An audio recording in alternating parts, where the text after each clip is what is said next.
অযোগ্যতা, মানে ব্যক্ত করছেন যে আমরা যে অযোগ্য সেই কথাই তারা কি ব্যক্ত করছিলেন, এবং বিদ্যুৎ মহাশয় সেটা ব্যক্ত করছিলেন যে এবং যত কিছু করে রাখলে আমাদের কোনো যোগ্যতা আসলে না, যোগ্যতা কে দান করেন? স্বয়ং ভগবান। এই দেখবেন এর খুব গুরুত্বপূর্ণ একটা পয়েন্ট ছিল এখানে, আমি দেখেছিলাম, একটু শেয়ার করি এটা, যে এইখানে ভগবান 33 নম্বর শ্লোকে একটা খুব গুরুত্বপূর্ণ, 6ষ্ঠ অধ্যায়ের 33 নম্বর শ্লোকে একটা খুব গুরুত্বপূর্ণ বিষয় ব্যক্ত করেছিলেন, যে ব্রাহ্মণ হয়ে সেবাবৃত্তির বিকাশ না করার থেকে শূদ্র হয়ে থাকাটা অনেক ভালো, কেননা সেই মনোভাব ভগবানের সন্তুষ্টি বিধান করে। খুবই গুরুত্বপূর্ণ পয়েন্ট এটা আমাদের প্রত্যেকের জন্য, কারণ যেহেতু কলিযুগে মানে কেউ কি আমরা জন্মগত হবে কি নই, জন্ম না জায়তে সূত্র সংস্কারা দ্বিজত হবে। জন্মগতভাবে আমরা কেউ কি ব্রাহ্মণ গুণ আমাদের নাই জন্মগতভাবে। হ্যাঁ, তো এটা আমরা পরবর্তীতে তো বলা হচ্ছে এখানে যে সেবাবৃত্তি না থাকলে সে ব্রাহ্মণ হওয়ার থেকে শূদ্র হওয়াটাও কি, তার মানে এখানে প্রভুপাদের যে ব্যক্তি বা প্রভুপাদের যে মনোভাব, সেখানে মানে একটাই উল্লেখ করছে শ্রীমদ্ ভাগবত উভয় শাস্ত্র, গীতা ভাগবত উভয় শাস্ত্রে উল্লেখ করা হয়েছে যে এই সেবাবৃত্তি হচ্ছে জীবনের চরম পূর্ণতা।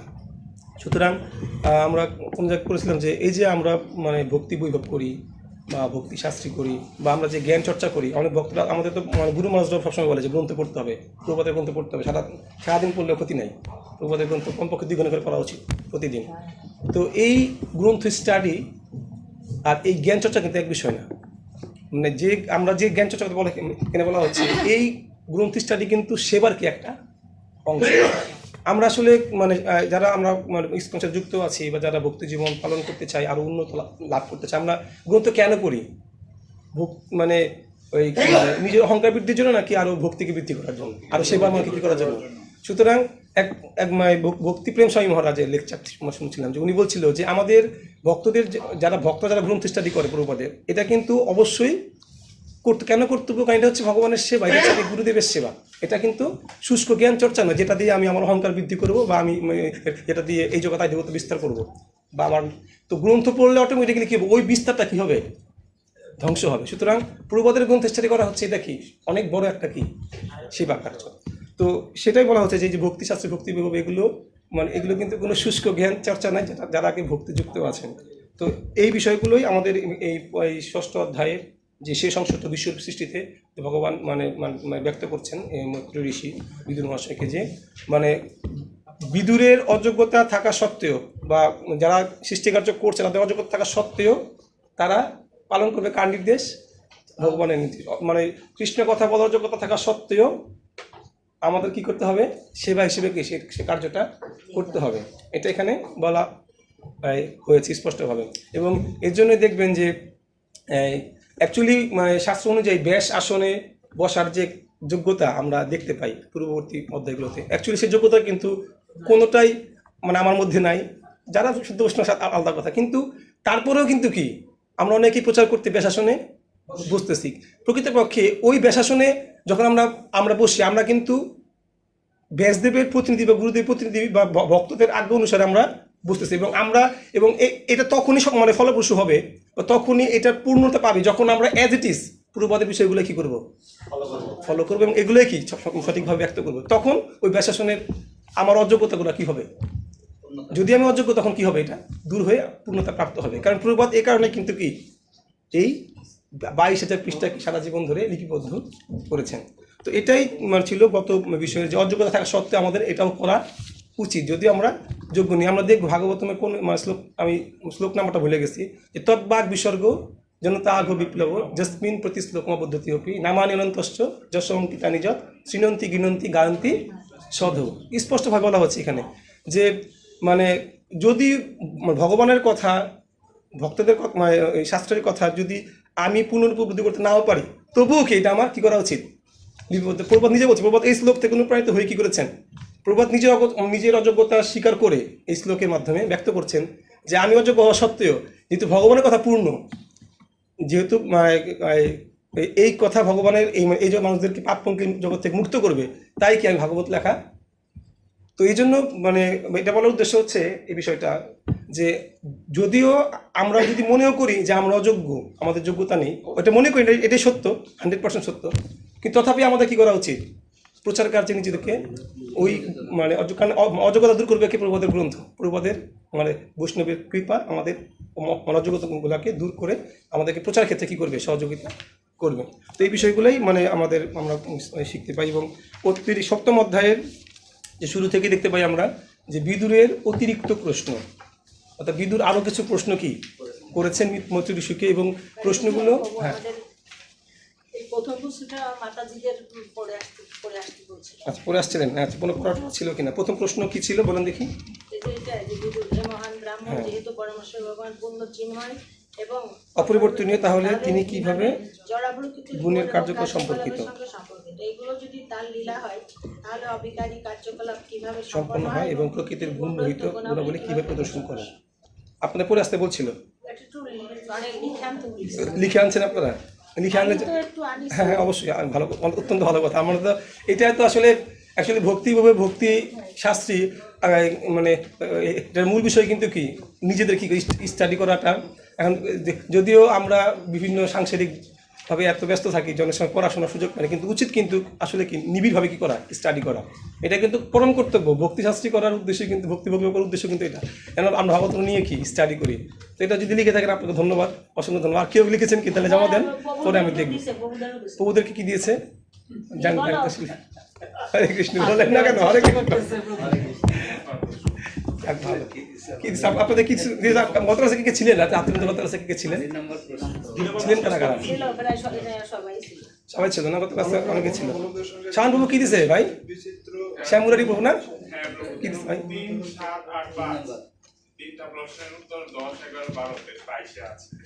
আচ্ছা আপনার পড়ে আসছেন কি?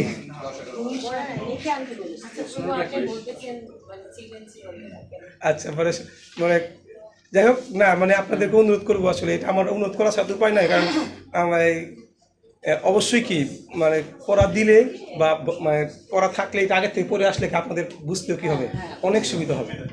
কারণ আমরা এখন যে বিষয়গুলো পড়তেছি বিষয়গুলো কিন্তু একটু জটিল, কারণ এখানে শিশু তত্ত্ব আছে। এবং আমি ভক্তিপ্রেম স্বামী মহারাজ লেকচার থেকে বলতেছি, তো উনি এক জায়গায় বলতেছিলেন যে একটা শিশুকে আমরা একটা শিশু যখন তার পিতার জন্ম বৃত্তান্ত জিজ্ঞেস করে, মানে পিতা যদি বলে সে কি বুঝতে পারবে? সে বুঝতে কিন্তু পারবে, সে কি তার উপলব্ধি ক্ষমতা নাই, তার সেই উপলব্ধি ক্ষমতা নাই মানে বোঝার। ঠিক তদ্রূপ আমরা জীব কখনোই ভগবানের জন্মতত্ত্ব ঠিকভাবে উপলব্ধি করতে পারবো না। এটা উনি বলছে যে এটা আমাদের শুধু কি করতে হবে, শাস্ত্র থেকে কি একটু জানতে হবে। আর প্রভুপাদ বলেছে যদি তোমার এত প্রশ্ন থাকে তাহলে তুমি কি ভক্তি করে ভগবদ্ধাম চলে যাও, কৃষ্ণের কাছ থেকে কি জেনে নাও, সহজ বিষয়। কারণ শিশু তত্ত্বটা এত কি এটা একটু জটিল বিষয়, তো সেই ক্ষেত্রে বলা হচ্ছিল এটা। তো যাই হোক আমরা শুরু করি। যারা আপনি করেছেন দেন, দেখবেন আপনারা দিয়ে দেন, সমস্যা নেই। হরে কৃষ্ণ, অনেক ধন্যবাদ মাতাজি আপনাকে। আচ্ছা ঠিক আছে, দেখবো 100%। হরে কৃষ্ণ। তো বিদুরের অতিরিক্ত প্রশ্নের মানে অধ্যায়ে বিদুর মহাশয় কিছু প্রশ্ন করেছেন। মানে বিদুর মহাশয় প্রশ্নগুলো কিন্তু অত্যন্ত মানে এই প্রত্যেকটা প্রশ্ন আপনারা যারা পড়েছেন, যদি পড়ে থাকেন বুঝতে পারবেন প্রত্যেকটা প্রশ্ন কিন্তু কি এই সমাজে কি আমরা কি যারা একটু বেশি মানে পাণ্ডিত্য দর্শন করতে চায় বা যারা একটু বেশি মানে জ্ঞান আছে তারা কিন্তু এগুলো কি প্রশ্নগুলো কিন্তু তাদের হৃদয়েও আসে এবং তারা কি এগুলো করেও। যে ভগবান এবং বিশেষ করে মায়াবাদীদের একটা কম মানে ভগবান যদি মায়া থেকে মুক্ত হন তাহলে তিনি কীভাবে মায়াতে এসে কাজ করেন? তিনি তো মানে মায়ার মানে ওই মানে অধীশ্বর, তা তিনি মায়া জগতে এসে কীভাবে তিনি কার্যক্রম এদিকে ছিল প্রশ্ন। প্রথম সেকেন্ড প্রশ্ন কী ছিল যে হে ব্রাহ্মণ, যেহেতু পরমেশ্বর ভগবান পূর্ণ চিন্ময় এবং অপরিবর্তনীয়, তাহলে তিনি কীভাবে জড়া প্রকৃতির গুণ এবং কার্যকলাপের সঙ্গে সম্পর্কিত?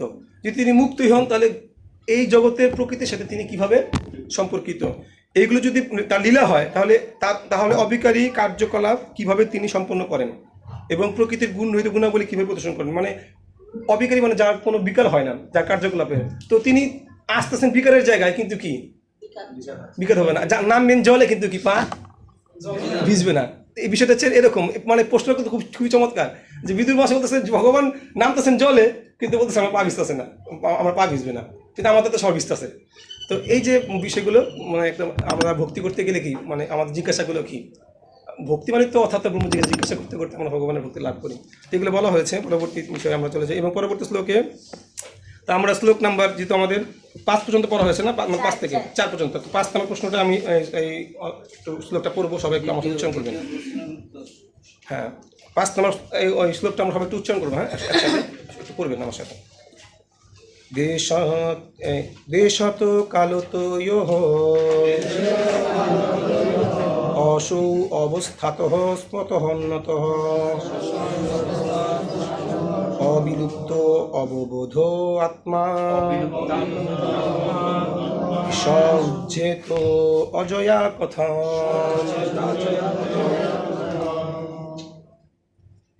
শুদ্ধ আত্মা বিশুদ্ধ চৈতন্য সম্পন্ন এবং তা কখনোই দেশ, কাল, অবস্থা, স্বপ্ন অথবা অন্য কোনো কারণের দ্বারা অচেতন হয় না।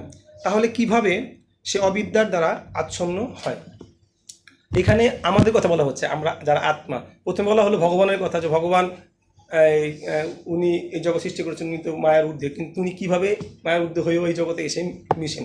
এবং পরবর্তীতে বলা হচ্ছে যে আমরা যারা ভগবানের অংশ, আমরাও তো শুদ্ধ চৈতন্য, আমরা তো শুদ্ধ আত্মা, তাই না? কিন্তু তথাপি আমরা কিভাবে মানে কখনো দেশ, কাল, অবস্থা, স্বপ্ন এবং অন্য কারণের দ্বারা অচেতন হন। দেখুন, খুব গুরুত্বপূর্ণ কিন্তু এটা। এর মানে এই শ্লোকের মাধ্যমে মানে স্পষ্টভাবে ব্যক্ত করা হচ্ছে যে আত্মার শক্তি কতটুকু। আত্মাকে মানে দেখুন, দেশ, কাল, অবস্থা, স্বপ্ন অন্য কোনো কারণ দ্বারা কি হয় না অচেতন, শুধুমাত্র কিসের দ্বারা হয়? তাহলে কীভাবে অবিদ্যা দ্বারা অচেতন? এটাই প্রশ্ন, যে আত্মা ভগবানের চিন্ময় অংশ, তাহলে সে এত কিছু দ্বারা কিন্তু কীভাবে সে অবিদ্যা দ্বারা হচ্ছেন? তো এটাই মানে মানে দেখবেন এখানে স্পষ্টভাবে মানে যে এখানে খুব তাৎপর্যে অত্যন্ত চমৎকারভাবে একটা মানে মানে ব্যাখ্যা দেওয়া হয়েছে যে শক্তি আর শক্তিমানের যে মূল পার্থক্য, এই আমরা হচ্ছে কি ভগবানের তটস্থা শক্তি, আমরা কিন্তু শক্তি। তো শক্তি পরিবর্তন কে করতে পারে? যিনি শক্তিমান, তিনি শক্তিকে কি বিভিন্ন রূপে কি করতে পারেন? পরিবর্তন করতে। এটা কিন্তু অন্য কারো ক্ষমতা নাই। এখন এখানে বলা হচ্ছে যে শক্তি অবশ্য শক্তিমান থেকে কি ছোট, শক্তিমান কিন্তু কি, কারণ শক্তিকে নিয়ন্ত্রণ করে কে? যদি কোনো জায়গায় শক্তি থাকে, তার মানে তাকে নিয়ন্ত্রণ করা কেউ না কেউ আছে। এটাই বলছে যে ভগবান হচ্ছে সেই শক্তিমান, যিনি শক্তিকে নিয়ন্ত্রণ করতে পারেন। সুতরাং উনি তো, যেহেতু উনি শক্তিকে নিয়ন্ত্রণ করতে পারেন, তো উনি কিভাবে শক্তির মানে অধীন হবেন? আর আমরা হচ্ছে কি ভগবানের শক্তি। সুতরাং আমরা কি হব? আমাদের মধ্যে কিন্তু কি থাকবে? আমাদের মধ্যে মানে মানে নিয়ন্ত্রিত হওয়ার কি থাকবে? প্রবণতা থাকবে। এটা এখানে স্পষ্টভাবে আলোচিত। দেখবেন মাঝখানে বেড়াতে জীব ভগবানের পেয়েছেন কি করেন একজন? জীব ভগবানের বিভিন্ন অংশরূপে ভগবানের শক্তি। সে কখনোই শক্তিমান নয়। শক্তিমান বহু শক্তি প্রদর্শন করতে পারে, কিন্তু শক্তি কখনোই শক্তিমানের সমকক্ষ হতে পারে না। এক শক্তি অন্য শক্তির দ্বারা পরাভূত হতে পারে, কিন্তু শক্তিমান কখনো শক্তির দ্বারা পরাভূত হন না, কেননা সমস্ত শক্তি তার অধীন। ভগবানের জীব শক্তি বা ক্ষেত্রজ্ঞ শক্তির বহিরঙ্গা শক্তির দ্বারা পরাভূত হওয়ার সম্ভাবনা রয়েছে। অবিদ্যা কর্ম। ঠিক আছে, ধন্যবাদ। বুঝতে পারছি বিষয়টা। এখানে স্পষ্ট বলা হচ্ছে যে জীবের কি বহিরঙ্গ শক্তি, এটা ভগবানের শক্তি, এর দ্বারা কি হতে পারে। এই জন্য তো আমাদেরকে বলা হচ্ছে তটস্থা, মানে যে শক্তি তীরে থাকে সে জলে নামতে পারে, আবার কি ডাঙ্গা চড়তে পারে। হ্যাঁ, বিষয়টা সেরকম। সে অন্তরঙ্গ শক্তির কাছে যুক্ত হতে পারে, আবার কি বহিরঙ্গ শক্তি দ্বারা যেকে পরাভূত হতে পারে। তো এটাই আমাদের, যেহেতু আমরা শক্তি, সুতরাং আমাদের কি পরাভূত হওয়ার সম্ভাবনা আছে। এটা আমাদেরকে মানে জানতে হবে। এটাই বিদ্যুৎ মহাশয় প্রশ্ন করছে। যেহেতু আমরা শুধুমাত্র দেখুন মানে পরবর্তী শ্লোকে আসবে, আমি তাকেই বলি, খুব ইন্টারেস্টিং বিষয় যে আত্মা শুধু মানে অ্যাকচুয়ালি ভক্তি জীবন। আমরা যখন গীতা ভক্তি শাস্ত্র করেছি, ভক্তি সংস্কৃতিতে একটা প্রশ্ন ছিল যে কৃষ্ণ ভক্তি অনুশীলনে সব মানে এই সহায়কটা কি, আসলে উন্নতি সহায়কটা কি, একটা প্রশ্ন ছিল না এরকম? উত্তরটা হবে কি? ভক্তের কি অনুভব, তাই না? উত্তরটা শুধু কি ছিল? ভক্তের কি, একজন জীবাত্মার মনোভাবটাই কি ভক্তি জীবনের। অর্থাৎ দেখবেন আত্মার বা আত্মার যে বদ্ধ অবস্থা, এটাকে শুধু আত্মার কি মনোভাবের কারণ। সে কি শুধু ভোগ করতে চায়, তাই সে আবদ্ধ। ভোগ করতে চাইবে না, সে কি ভগবান এই জগতে এসব আমাদেরকে ব্যক্ত করেছেন যে এই নির্গুণ্য বিষয় অর্জুনকে গীতা বলছে যে 3টা গুণের ঊর্ধ্বে তুমি কি। সুতরাং এই জগতে থেকে 3টা গুণের ঊর্ধ্বে কিন্তু ওঠা ভগবান কিন্তু গীতাতে স্পষ্টভাবে বলতেছেন যে অর্জুনকে, তুমি অর্জুন এই 3টা গুণ থেকে ঊর্ধ্বে কি তুমি চলে যাও। সুতরাং এটা তো নিশ্চিত যে ভগবান বলেছেন, তার মানে কি 3টা গুণ থেকে ঊর্ধ্বে কি ওঠা সম্ভব। যদি ভগবান অর্জুনকে মানে বলছেন, তাহলে তো ভগবান তো বলতেনই না যদি আমরা এটা যদি সম্ভব না ছিল। এখন কেউ না কেউ তো করবে, হয়তো আমি পারছি না, এটা আমার ব্যর্থতা, কিন্তু কেউ না কেউ সেটা সম্ভব করবে। সুতরাং এই 3 গুণ থেকে উপরে ওঠা ভগবান এখানে ব্যক্ত করেছেন। তো আত্মার ক্ষেত্রে বলা হচ্ছে, আমাদের বদ্ধ জীবাত্মার ক্ষেত্রে শুধুমাত্র পার্থক্যটুকুই। আমরা এক জায়গায় দেখলাম যে ভক্তের সাথে আর মানে মানে একজন জীবাত্মা বা একজন অভক্তের পার্থক্যটা কোথায়? পার্থক্য দেখবেন যে ভক্ত সবত অবস্থায় ভগবান সেবা করতেছে, সে যদি স্বাধীনতাও থাকে, সে যদি স্বাধীন হয়, তাও সে কি, তার মন থাকবে কোথায়? ভগবানের চরণে। তার ধ্যান থাকবে কোথায়? ভগবানের। সে স্বাধীন, সে একাকী। তারপরে সে সে কী করবে? কিন্তু যখন আমরা একাকী হই, যখন স্বাধীনতা পাই, যখন ভোগের বস্তু থাকে, একটু বিচার করি তো আমরা কি আসলে ভগবত চেতনায় থাকি? তখন আমরা কখন থাকি? যখন ভগবানের ভক্ত সঙ্গে থাকি, তখনই কি আমরা ভগবত চেতনাময় থাকি। কিন্তু যখনই ভগবান ভক্ত সঙ্গ থেকে দূরে থাকি, একাকী থাকি, স্বাধীন থাকি, ভোগের বস্তু সামনে থাকে, তখন কিন্তু ভগবত চেতনা কি আমার অ্যাটলিস্ট থাকে না। আপনাদের কথা ভিন্ন, আমি জানি না, কিন্তু আমি দেখি। তার মানে কি পার্থক্য? কিন্তু যেমন শিল প্রভুপাদ তো একা গেছিল বিদেশে, সে তো আর ভক্তসঙ্গ নিয়ে জানে, কারণ সে এমন স্তরে ছিল, সে ছিল নিগুণ স্তর, তার স্তর নামার সম্ভাবনাই নাই। কিন্তু আমাদের, সুতরাং আমরা কিন্তু মানে মানে এই কারণে স্থিতি একটা পর্যায়ে না যাওয়া পর্যন্ত ভক্তসঙ্গ কখনোই কি, ভক্তসঙ্গ মানে ভক্তসঙ্গ তো সবসময় করা উচিত। মানে পূর্বপাদ সবসময় ভক্তসঙ্গ ছিলেন। পূর্বপাদ সবসময় তার গুরুদেব হৃদয় কি করতে পারতেন? স্মরণ করতে পারতেন। যাকে কৃষ্ণ কি স্বয়ং দর্শন দিয়েছে, মাথা হাত বুলিয়ে কি নৌকা দিয়ে আটলান্টিক মহাসাগর পার করে দিয়েছেন। তো এগুলো আমরা তো স্পষ্টভাবে দেখতে পাই। সুতরাং আমাদের ক্ষেত্রে তো এরকম না। এই জন্য বলা হচ্ছে যে আমাদের সাথে আর একটা শুধু পার্থক্য হচ্ছে এটাই, আমরা সুযোগ পেলে কি মায়ের দাদা কি হবো, প্রলোভিত হতে চাইব। এটাই তো পরীক্ষা আমাদের ভক্তদের, ভক্তি জীবনের নিরন্তর। পরবর্তী শ্লোক। পাঁচের যে অনুপাতে অবিদ্যা, অবিদ্যা মানে কি? মায়া। অবিদ্যা মানে মায়া, মানে বিদ্যা মানে হচ্ছে দেহ, আমি যে ভগবান নিত্য দাস, এটা কি করা? জানা, কর্ম করা, এবং এছাড়া সমস্ত কিছু এটা কি? অবিদ্যা। আমরা বলি না যে প্রসাদের মন্ত্রে বলি না, শরীর অবিদ্যা, যে শরীরটাই কি? এই যে হচ্ছে দেহস্থিতি নাহি যার, সংসার বন্ধন কাহা তার। এই দেহস্থিতিটাই কি আসলে? এখন এই দেখুন, আমরা ভক্ত হওয়ার পরেও কিন্তু দেহস্থিতি কি আমাদের নাই? আছে তো। সুতরাং যার যত আসক্তি বেশি, তার তো দুঃখটাও কি দেখবেন। একটা 16 বছর সুন্দরী মেয়ে একটু একটু গালের মধ্যে একটু খোঁচা লাগবে, দেখবেন তার ব্যথাটা কিন্তু অনেক বেশি। আপনার হাত কেটে যাচ্ছে, অত ব্যথা নাই, কারণ আসক্তি যত বেশি দেখবে তত বেশি কি।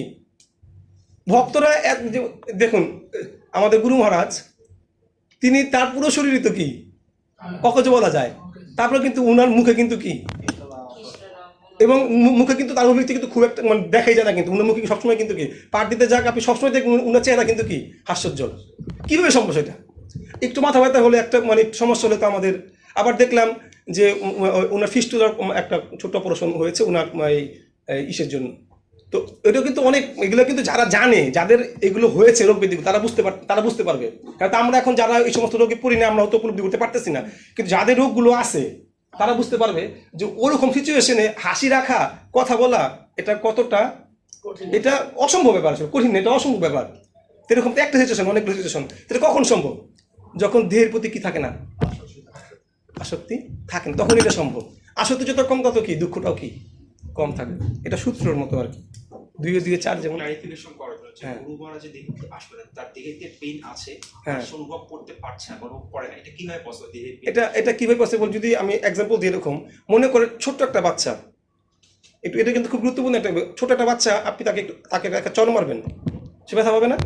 বা তাকে আপনি একটা মানে আঘাত সেতে ব্যথা পাবে। ওই বাচ্চাটা যখন একটু বড় হবে, তার যখন গায়ে সামর্থ্য আসবে, ওই একই আঘাত তাকে আঘাত লাগবে, তাহলে অনেকটা কি। সুতরাং আধ্যাত্মিক জীবনে মানে চেতনের স্তরে যে যত উন্নত, তার আসক্তিজনিত ব্যবস্থা তত কি কম। গুরু মহারাজের আসক্তি তো মানে তার চেতনা তো সর্বোচ্চ স্তরে আছে, সুতরাং তার জাগতিক মানে যে ব্যথাগুলো তার কি, সে সহ্য করার ক্ষমতা কি আমাদের থেকে অনেক অনেক কি বেশি, হজম করার ক্ষমতা অনেক বেশি। তো এই জন্য আমাদের দেখবেন এর আগে ছিল যে ভক্ত হওয়া মানে কিন্তু দুঃখ কমে যাওয়া না, কিন্তু ভক্ত হওয়া মানে কিন্তু কি দুঃখ কমে যাওয়া না, দুঃখ হজম করার ক্ষমতা কি বেড়ে যাওয়া। জাগতিক ব্যক্তিদের সাথে ভক্তদের পার্থক্য হচ্ছে কি, তারা দুঃখটাকে হজম করতে পারবে কি অনেক, তাদের ডাইজেশন মানে দুঃখ হজম করার যে ডাইজেশন ক্ষমতাটা কি অনেক বেশি থাকবে। ফলে তারা এই জগতে যদি হজম করার ক্ষমতা থাকে, দুঃখকে হজম করতে পারে, তাহলে তো সে দুঃখেও মানে দুঃখেও সে কি থাকবে, অবিচল থাকবে। তো এই জন্য বলা হচ্ছে সুখে দুঃখে কি মানয়, সুখে দুঃখে সে কি থাকবে, অবিচলিত থাকবে। তো এটাই হচ্ছে কি আমরা দেখতে, আমাদের ভক্তদের দেখলে আমরা এগুলো বুঝতে পারি। আর শাস্ত্র দেখে তো দেখতেই পাই, পাণ্ডবরা সারা জীবন দুঃখ কষ্ট করেছে, দাদা দুঃখে ছিল, আনন্দে ছিল, কুন্তী মহারাজ দুঃখ চাইছে, মানে চেয়েই বসছে যে দুঃখ দাও দুঃখ দাও দুঃখ দাও। তো কখন সম্ভব এগুলো? কারণ তাদের কাছে দুঃখ একটাই, ভগবানের বিরহটা তাদের কাছে দুঃখ। মহাপ্রভু তো বলে গেছেন, যুগায়িতম নিমেষেন চক্ষুষা প্রাবিষায়িতম অন্যায়তম সঙ্গে গোবিন্দ বিরহ নাম। এক মুহূর্ত কি যুগ যুগ যুগ ভগবানের অদর্শনটা এক মুহূর্ত কি যুগ যুগ ধরে মনে হয়। তো এটাই সে গিয়ে প্রকৃত সত্য। এগুলো মানে উন্নত স্তরে উঠে এগুলো উপলব্ধি করার মতো বিষয় আসলে। হরে কৃষ্ণ। পরবর্তী সিরিয়ালে পড়ে যাবো অনুবাদগুলো। হ্যাঁ, শ্লোক 6 অনুবাদ। ভগবান পরমাত্মা রূপে প্রতিটি জীবের হৃদয়ে অবস্থিত, তাহলে জীবের কার্যকলাপ কেন দুর্ভাগ্যজনক অবস্থায় এবং দুঃখ দশায় পর্যবসিত হয়?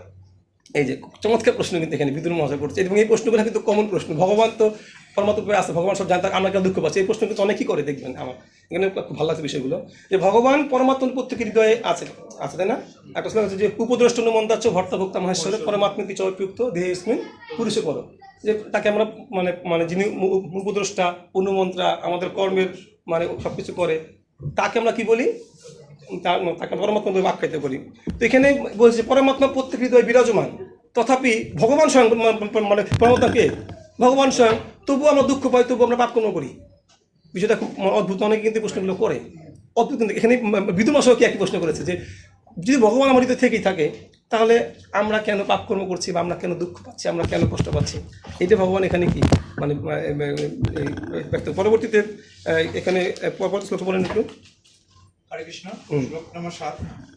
হে মহান মনীষীগণ, এই অবিদ্যাজনিত সংকটের প্রভাবে আমার মন অত্যন্ত মোহচ্ছন্ন হয়েছে, এবং তাই আমি আপনার কাছে প্রার্থনা করছি, আপনি যেন কৃপা করে আমার এই মোহ দূর করেন। হরে কৃষ্ণ। খুবই মানে গুরুত্বপূর্ণ বিষয় এটা, এবং শিক্ষা একটা, যে এই মোহ কে দূর করতে পারে? ভগবান বা তার ভক্তরা, যারা ভগবানের পরম্পরায়, যারা ভগবানের বাণীকে অ্যাজ ইট ইজ কি করছেন, ব্যক্ত করছেন, তারাই কিন্তু একমাত্র এই অবিদ্যা দূর করতে পারেন। এই যে অবিদ্যা রূপ, যদিও বিদুর মহাশয় একজন মহান ভক্ত ছিলেন, এটা বিদুর মহাশয় প্রশ্ন করেছেন আমাদের কল্যাণের জন্য, কিন্তু এখানে পরবর্তী লিখছে যে এই প্রকার তাৎপর্য লিখছে, এই প্রকার মানসিক বিভ্রান্তি যা এখানে বিদুরের মধ্যে পরিলক্ষিত হয়েছে, তা কোনো জীব উৎপন্ন, তা কোনো জীবে উৎপন্ন হয়, সকলের হয় না। কেননা সকলেই যদি বিভ্রান্ত হতো, তাহলে শ্রেষ্ঠ ব্যক্তিদের দ্বারা তার সমাধানের কোনো সম্ভাবনা থাকতো না। এখানে বলা হচ্ছে যে এই জগতে অবশ্যই কি আমরা পাবো যাদের কি এই অবিদ্যা, যেহেতু বিদ্যা আছে, যেহেতু অবিদ্যা আছে, তাহলে কি বিদ্যাটাও আছে। কেউ তো অবিদ্যা থেকে দ্বারা আক্রান্ত, কেউ কি বিদ্যা দ্বারা পরিপুষ্ট। সুতরাং এই জগতে দুইটাই আছে। এমন না যে সবাই অবিদ্যা দ্বারা মোহিত হবে, তার মানে যদি হয় তাহলে আমরা কার থেকে উত্তরটা গ্রহণ করবো। এনে প্রভাব ব্যক্ত করছেন যে এই উত্তরটা আমরা গ্রহণ করতে পারবো কাদের থেকে, যারা এর দ্বারা মুক্ত। সুতরাং মানে এইখানে যে আমাদের যে এই যে অবিদ্যা দ্বারা যে আমরা আক্রান্ত হচ্ছি, আমাদের অবশ্যই কী করা উচিত, যিনি এখান থেকে আক্রান্ত নন, অর্থাৎ একজন সদ্গুরুদেব বা তার প্রতিনিধির কাছে আত্মসমর্পণ করে এই অবিদ্যা কী করে, এই বিভ্রান্তি কী করা উচিত, নিরসন করা কর্তব্য, যেটা বিদুর মহাশয় আমাদেরকে শিক্ষা দিচ্ছেন। যিনিও, যদিও বিদুর মহাশয় একজন কি ভক্ত ছিলেন, উনি কিন্তু যমরাজের কি মানে অবতার ছিলেন, যমরাজের, এবং যমরাজ ছিল কি দ্বাদশ মহাজনের একজন। তো এই সমস্ত বিভ্রান্তির উদ্দেশ্য হচ্ছে কি আমাদেরকে শিক্ষা দান করা। পরবর্তী হরে কৃষ্ণ। শ্রী সুখদেব গোস্বামী বললেন, হে রাজন, তত্ত্ব জিজ্ঞাসু বিদুর কর্তৃক এইভাবে জিজ্ঞাসিত হয়ে মৈত্রীয় উনি যেন প্রথমে একটু আশ্চর্যজনিত হয়েছিলেন, কিন্তু তারপর তিনি নিঃসংকোচে উত্তর দিতে শুরু করেছিলেন, কেননা তিনি ছিলেন সম্পূর্ণরূপে ভগবৎ ভাবনাময়। তো এখানে মানে প্রথম দিকে সুখদেব গোস্বামী বলছেন এটা পরীক্ষিত মহারাজকে বিদুর মৈত্রী সংবাদের কথা। তো সেখানে বলতেছেন যে প্রথমে কিন্তু মৈত্রী ঋষি কি এই প্রশ্ন ছিল একটু কি, যে বিদুর এই প্রশ্নগুলো কেন করছে, এগুলো তো পরস্পর বিরোধী কি। তৎক্ষণাৎ তিনি কি করেছেন, তাকে আবার এই উত্তরগুলো দেওয়ার জন্য সম্পূর্ণরূপে ভগবত চেতনা এই উত্তরগুলো দেওয়ার চেষ্টা করেছেন। কারণ এই উত্তরগুলো দেখুন, ভক্তদের সকল প্রকার প্রশ্নই কিন্তু কি শুধু নিজের কল্যাণ, কার কল্যাণ, অ্যাকচুয়ালি নিজের কল্যাণ বললেও কিন্তু ভুল হবে না। একজন ভক্ত যদি নিজের কল্যাণ চায়, মানে আমরা এক জায়গায় দেখেছিলাম যে কেউ যদি নিজেকে প্রকৃত ভালোবাসতে না পারে, তাহলে সে জীবকে প্রকৃতভাবে ভালোবাসতে, কারণ প্রকৃত ভালোবাসা প্রকৃত কল্যাণ। যদি আমি যদি আমার কল্যাণ করি, এই ভক্তি চাই স্বামী মহারাজ একটা কথা খুব চমৎকার লাগে, যদি কাউকে ভক্ত করতে হয় আগে কাকে করো, নিজেকে ভক্ত করো। তাহলে কেউ যদি সব থেকে যদি আমাকে ভালোবাসে, তা আমি আমাকে কি করবো, একজন শুদ্ধ ভক্তের পরিণত করার চেষ্টা করব। সুতরাং এটা হচ্ছে কি প্রকৃত বিষয়, যে প্রকৃত কল্যাণ। সমস্যা হচ্ছে কি প্রকৃত বিষয়টা আমরা কি প্রকৃতভাবে জানি না যে কোনটা প্রকৃত বিষয়। আমরা সব জায়গায় কল্যাণ করব সেটাও কি প্রকৃত হয় না, জ্ঞান লাভ করবো সেটাও কি প্রকৃত হয় না, কার্য করবো সেটাও কি হয় না। কারণ হচ্ছে কি প্রকৃত বস্তু কাছ থেকে আমরা সেটা সঠিকভাবে, এই জন্য ভক্তদের কাজ যখন আমরা সঙ্গ করবো তখন কি আমরা এগুলো সঠিকভাবে উপলব্ধি করতে যে প্রকৃত কল্যাণ কোনটা, প্রকৃত জ্ঞান কোনগুলো, প্রকৃত কর্ম বা প্রকৃত সেবা কোন বিষয়গুলো, তখন আমরা বুঝতে পারবো। কারণ প্রকৃত বিষয় জীবনে না ঘটলে আর প্রকৃত যে বস্তু প্রকৃত কল্যাণ হোক, প্রকৃত মানে এই জ্ঞান হোক, প্রকৃত সেবা হোক, এগুলো কিন্তু আপনি নিজের চেষ্টা কখনো কি অর্জন করতে পারবেন না। এই জন্য বলা হচ্ছে যে যত যত আচরতে শ্রেষ্ঠ তত এই বৈতর জন্য, শ্রেষ্ঠ ব্যক্তিরা কাছ থেকে আপনাকে এটা কি করতে হবে, সংগ্রহ করতে হবে। আপনি কখন নিজে নিজে এগুলো কি অর্জন করতে পারবেন না। এই জন্য বলা হচ্ছে যে শুষ্ক জ্ঞান বা ওই মায়াবাদী দর্শনের যে জ্ঞান, সেই জ্ঞান আমাকে মুক্তি দিতে পারেনি, কারণ এগুলো প্রকৃত হবে কি প্রকৃত কাছ থেকে অর্জন করা সম্ভব হয় না। পরবর্তী শ্লোক করুন। শ্রী মৈত্রী বললেন, কোনো কোনো বদ্ধজীব এই ভ্রান্ত সিদ্ধান্ত উপস্থাপন করে যে পরম ব্রহ্ম বা পরমেশ্বর ভগবান মায়া কর্তৃক মোহাচ্ছন্ন হন, আবার সেই সঙ্গে তারা এও মনে করেন যে ভগবান বদ্ধ নন। এই সিদ্ধান্ত সমস্ত যুক্তি বিরোধী। আচ্ছা, এই নবম শ্লোকে আমরা পড়ছি এখন নবম শ্লোক সপ্তম অধ্যায়ের। এখানে বলা হচ্ছে যে কোনো কোনো বদ্ধ জীব এই ভ্রান্ত সিদ্ধান্ত উপস্থাপন করে যে পরম ব্রহ্ম মায়া কর্তৃক মোহাচ্ছন্ন হন, আবার সেই সঙ্গে ভগবান বদ্ধ নন। দেখবেন আমরা সম্ভবত রামকৃষ্ণ মিশনের একটা ইসেতে শুনেছিলাম যে এই যে ভগবান কৃষ্ণ গীতার জ্ঞান দান করেছেন, পরমাত্মা কি, পরমাত্মার অংশ হচ্ছে কি কৃষ্ণ। মানে তারা বলছে এরকম ব্যাখ্যা দিচ্ছে যে পরমাত্মার হ্যাঁ মানে পরমাত্মার জ্ঞান, মানে পরম ব্রহ্ম জ্ঞান, পরম ব্রহ্মের অংশ কি কৃষ্ণ, পরম শক্তিপ্রাপ্ত হয়ে সেটা কি করেছে, মানে কৃষ্ণ ভগবান এটা পূর্ণরূপে তার স্বীকার করছে না। তো এটাই বলছে যে তারা কিছু অংশ মনে করে কি ভগবান তারা ভগবান মায়াবদ্ধ, আবার কিছু অংশ মনে করে তারা ভগবান মায়া থেকে মুক্ত। এটি হচ্ছে কি প্রকৃত তাদের ভ্রান্তি। এটাই প্রবাদ লিখেছে। আসলে প্রবাদ তো সারা জীবনে তার চেষ্টা ছিল এটাই যে এই জগৎ থেকে কি মানে মানে কি দূর হয়, মায়াবাদ দূর হয়। অ্যাকচুয়ালি প্রবাদের মানে প্রবাদের এই সংস্থার বা প্রবাদের জীবনের উদ্দেশ্য ছিল ভগবানের স্বরূপকে এই জগতে কি করা, প্রতিষ্ঠা করা। এবং যেটা বিরোধী ছিল একমাত্র কে, মায়াবাদীরা। মুসলিমরা কিন্তু এটা বিরোধী না, মুসলিমরা তো গেলে এগুলো বুঝবি না, কিন্তু প্রকৃতিবিদে কারা আসলে এই মায়াবাদীরা, যারা ভগবানের তারা, কারণ তারাও তো ধর্ম করছে, আধ্যাত্মিক চর্চা করে, তারাও কিন্তু একটা স্তর আপাত দৃষ্টিতে তারাও অনেক উন্নত, কিন্তু তারা কিন্তু এই জগতে অনেক কিছুই তারা কি ত্যাগ করেছে, ত্যাগ করে তারা সর্বোচ্চ বিষয়গুলো কি করার চেষ্টা করছে, যেটা আমরা দেখি যে বেদের পুষ্পিত বাক্য দ্বারা, অর্থাৎ একদম মানে সকাম কর্মের দ্বারা নিজেকে কী করা, পরিপুষ্ট করা। তারা কিন্তু সেই কাজটা, কিন্তু তারা সেখানে সেটা করতে যায় তারা কি করতে, ভগবানের স্বরূপে কি করতেছে, অস্বীকার করতেছে। ভক্তি ভূষণ স্বামী মহারাজ এবার যখন জন্মাষ্টমীর পাঠে সম্ভবত বলছিল, খুব চমৎকার লাগছিল কথাগুলো, খুবই মানে গুরুত্বপূর্ণ কথা ছিল যে ভগবানকে মানে ভগবানের স্বরূপকে স্বীকার করার মাধ্যম কি বা শাস্ত্র কি, একটা ওয়ে যে ভগবানের স্বরূপ আসার বিশ্বাস করতেছেন, কিন্তু না স্বীকার করার কিন্তু কি অনেক যুক্তি আছে ভগবানের স্বরূপকে স্বীকার না করার। কিন্তু স্বীকার করার যুক্তি কি একটাই, সেটা কি ভগবানের সেবা দ্বারা আপনি উপলব্ধি করবেন। কারণ আপনি তো চোখে দেখতে পাচ্ছেন না, ভগবান তো চোখে, আমি যে চোখে দেখতে পাচ্ছি এটাই তো সত্য, তাই না? সত্য তো এটাই যে ভগবান আমি চোখে দেখতে পাচ্ছি না। তো এটা কিন্তু বিশ্বাস করানো কিন্তু অনেক কঠিন কাজ, মানে পুরো স্বামী মহারাজ ব্যক্ত করছেন, ক্লাসে বলতেছিলেন এইখানে। কিন্তু ভগবানের যদি দেখতে পাচ্ছি না, এর যুক্তিটা কি অনেক স্ট্রংলি কিন্তু আপনার কাছে আসবে। এই জন্য কিন্তু মহাচৈত্র মহা বলেছে যে মায়াবাদীর ভাষ্য শুনিলে হয় সর্বনাশ। কারণ সেবা থেকে বিচ্যুত হলে কিন্তু আপনি এটা উপলব্ধি করতে পারবেন না। অনেক বড় জ্ঞানী হলেও আমরা দেখি যে মানে নিজের সাধন ভোজন ধারাও কি, আবার এটাও আমরা ভক্ত থেকে পাঠে শুনি, ভক্তদের কাছ থেকে, মহারাজদের কাছ থেকে, যে নিজের সাধন ভোজন দ্বারাকে আপনি ভগবানকে লাভ করতে পারবেন কিসের দ্বারা, সাধুগুরু বৈষ্ণবদের কৃপার দ্বারা। ভক্তপদ ধূলি, ভক্তপদ জল, ভক্তাবশেষ, এই 3 সাধনের বল। দেখুন সাধনের বল বলে দিচ্ছে কিন্তু ভক্তদের সেবা করার মাধ্যমে। নারদ মুনি হয়েছিল ভক্তদের সেবা করার মাধ্যমে। তো এই যে সেবা আপনাকে তো এক করতে হবে। এখন সেবা করার আগে সেবা করার জন্য কি দরকার, এজন্য এটা বিশ্বাস করাটা কিন্তু কি একটা চ্যালেঞ্জ। তো যারা আমরা ভগবানের ভক্তি করছি এটা কিন্তু আমরা কিন্তু অনেক অনেক কি সৌভাগ্যবান, আবার একদিক থেকে অনেক দুর্ভাগ্যবান, কারণ এটাকে কি আমরা সঠিকভাবে ব্যবহার করতে পারছি না। আমরা সৌভাগ্যবান, আবার কি আমরা দুর্ভাগ্যবান, দুইটাই একসাথে। কারণ আমরা সুযোগ পেয়েছি, সদ্গুরুদেবের আশ্রয় হয়েছি, সদ্গুরু আমাকে কৃপা করেছে, এটাই আমার জীবনে সবথেকে বড় সৌভাগ্যের। আর দুর্ভাগ্য কোনটা, যে সদ্গুরুদেবের সেবাটাকে সঠিকভাবে কি আমি লালন পালন করতে পারছি না। তো এই জন্য বলা হচ্ছে যে এই যুক্তিগুলো এই সিদ্ধান্ত সমস্ত যুক্তির বিরোধী। তাৎপর্য এটাই মানে ব্যক্ত করছে, এটা মানে একমাত্র মায়াবাদীদের ক্ষেত্রে কি সম্ভব। আপনি একটু পৃষ্ঠাটা উল্টান, একজন একটু পড়বেন। এই সূর্য, তারা বলেছেন যে সূর্য, দেখেন বুঝতে পারেন কিনা?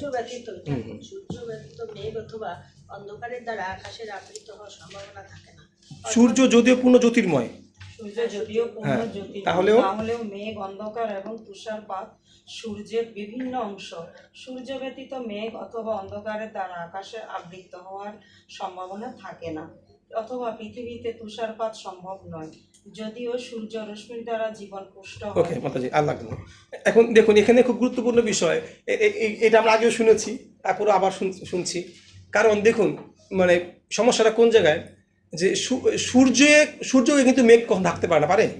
সূর্য কিন্তু মানে মেঘের তো সেই ক্ষমতা নাই। তো মেঘ আসলে মানে ঢাকে কাকে?